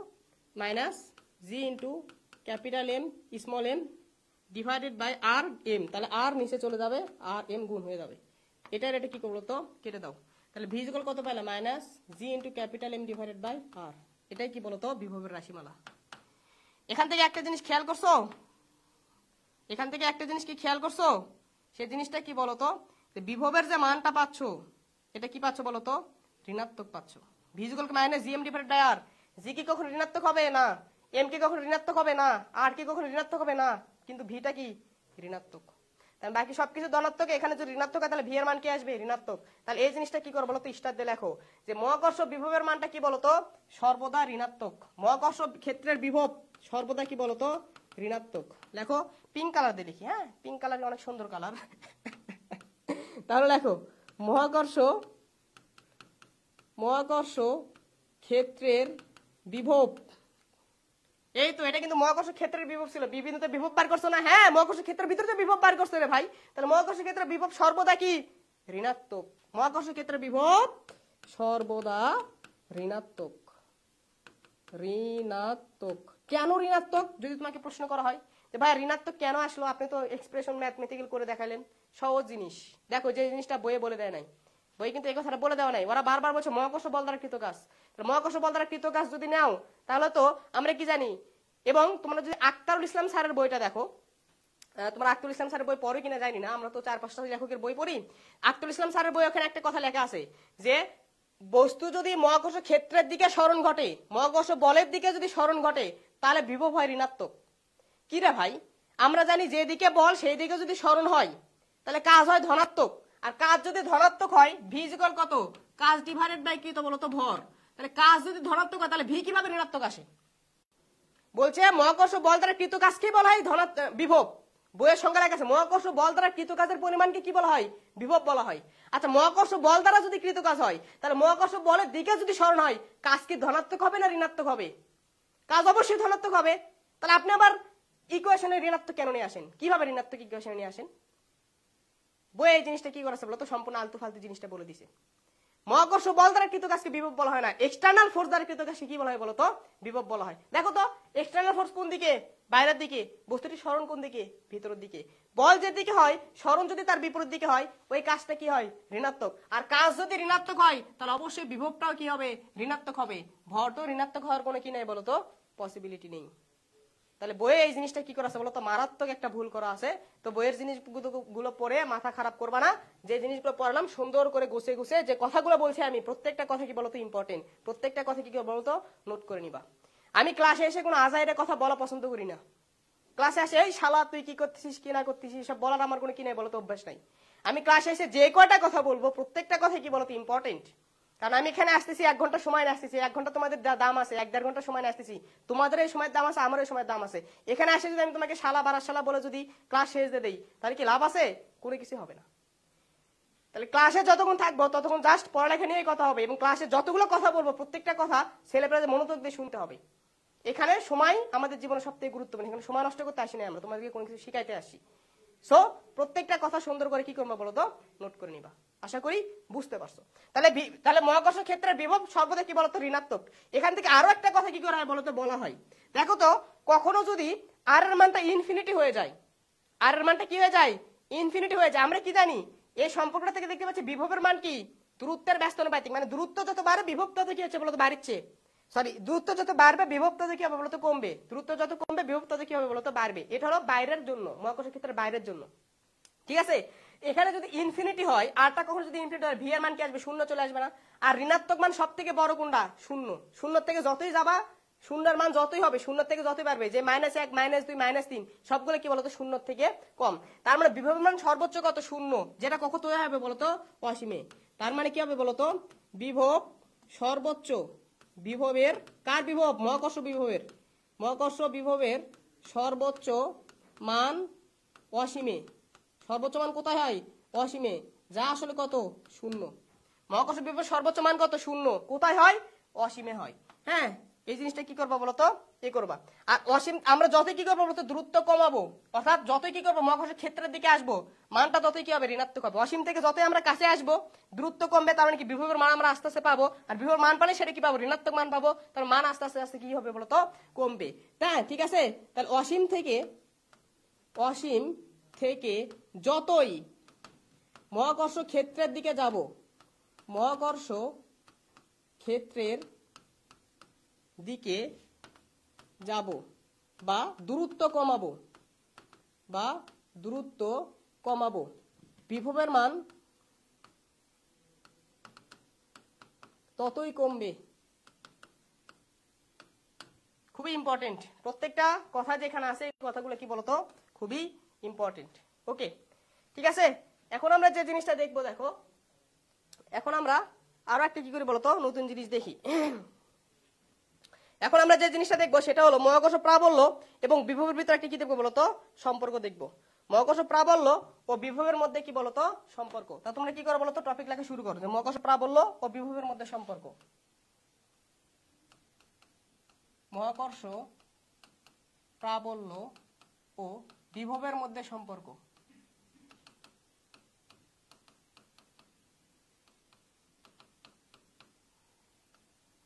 ওকে ঠিক আছে। দেখো তাহলে তুমি ধরো একটা মহাকর্ষ ক্ষেত্র আছে তোমার কাছে একটা কি আছে বলতো? মহাকর্ষ ক্ষেত্র আছে। এটা হলো তোমার একটা কি বলতো? মহাকর্ষ ক্ষেত্র। এটা একটা মহাকর্ষ ক্ষেত্র। ঠিক আছে। এই ক্ষেত্রের ভিতরে এখানে একটা কি আছে বলতো? বস্তু আছে। এখান থেকে এইখানে একটা বস্তুকে তুমি নিয়ে আসতেছো। এটা ধরো বি বিন্দু, এই বি বিন্দু থেকে এ বিন্দুতে একটা বস্তুকে তুমি কি করবো বলতো? নিয়ে আসবা। তাহলে কোথায় থেকে কোথায় নিয়ে আসতেছো? বি থেকে এ তে নিয়ে আসতেছো। তাহলে ধরো এই যে এ বিন্দুতে বস্তুটার বিভব ধরো ভি, আর বি বিন্দুতে বস্তুটার বিভব ভি প্লাস ধরো ডিভি। এই যে দূরত্বটুকু এ আর বি বিন্দুর মধ্যবর্তী যে দূরত্ব, এই দূরত্বটুকু হলে কি বলতো? ক্ষুদ্র দূরত্ব। আর এই যে এখান থেকে এখানে যে বস্তুটা নিয়ে আসছে, বস্তুটার ভর এম ইজ কত কেজি? 1 কেজি। 1 কেজি ভর একটা বস্তুকে এখান থেকে কোথায় নিয়ে আসতেছে বলতো? এইখানে নিয়ে আসতেছো। তাহলে তো বিভব পার্থক্য থাকবে অবশ্যই। কি হলো, লগ ইন হয়ে গেল কেন?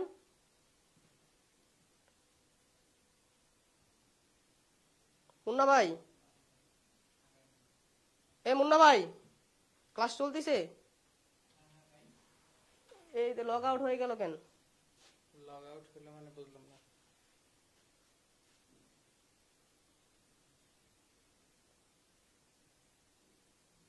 কি হলো, সব ফেসবুক মা একসাথে লগ আউট হয়ে গেছে। কি ব্যাপার, আমারটাও তো লগ আউট হয়ে গেল। আমার ফেসবুকে তো লগ আউট হয়ে গেছে। ভাই এটা হলো কেন?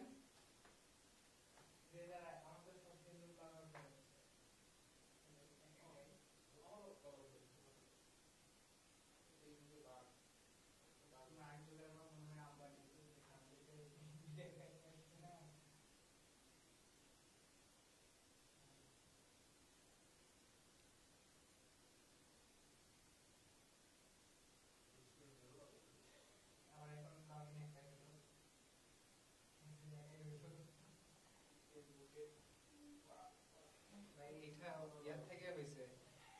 সবার সমস্যা হয়েছে। হ্যাঁ, আবার লগ আউট করে দিল। সেজন এক্সপায়ার্ড। এত সুন্দর একটা ক্লাস। এখন এখানে কি বলবো বলেন?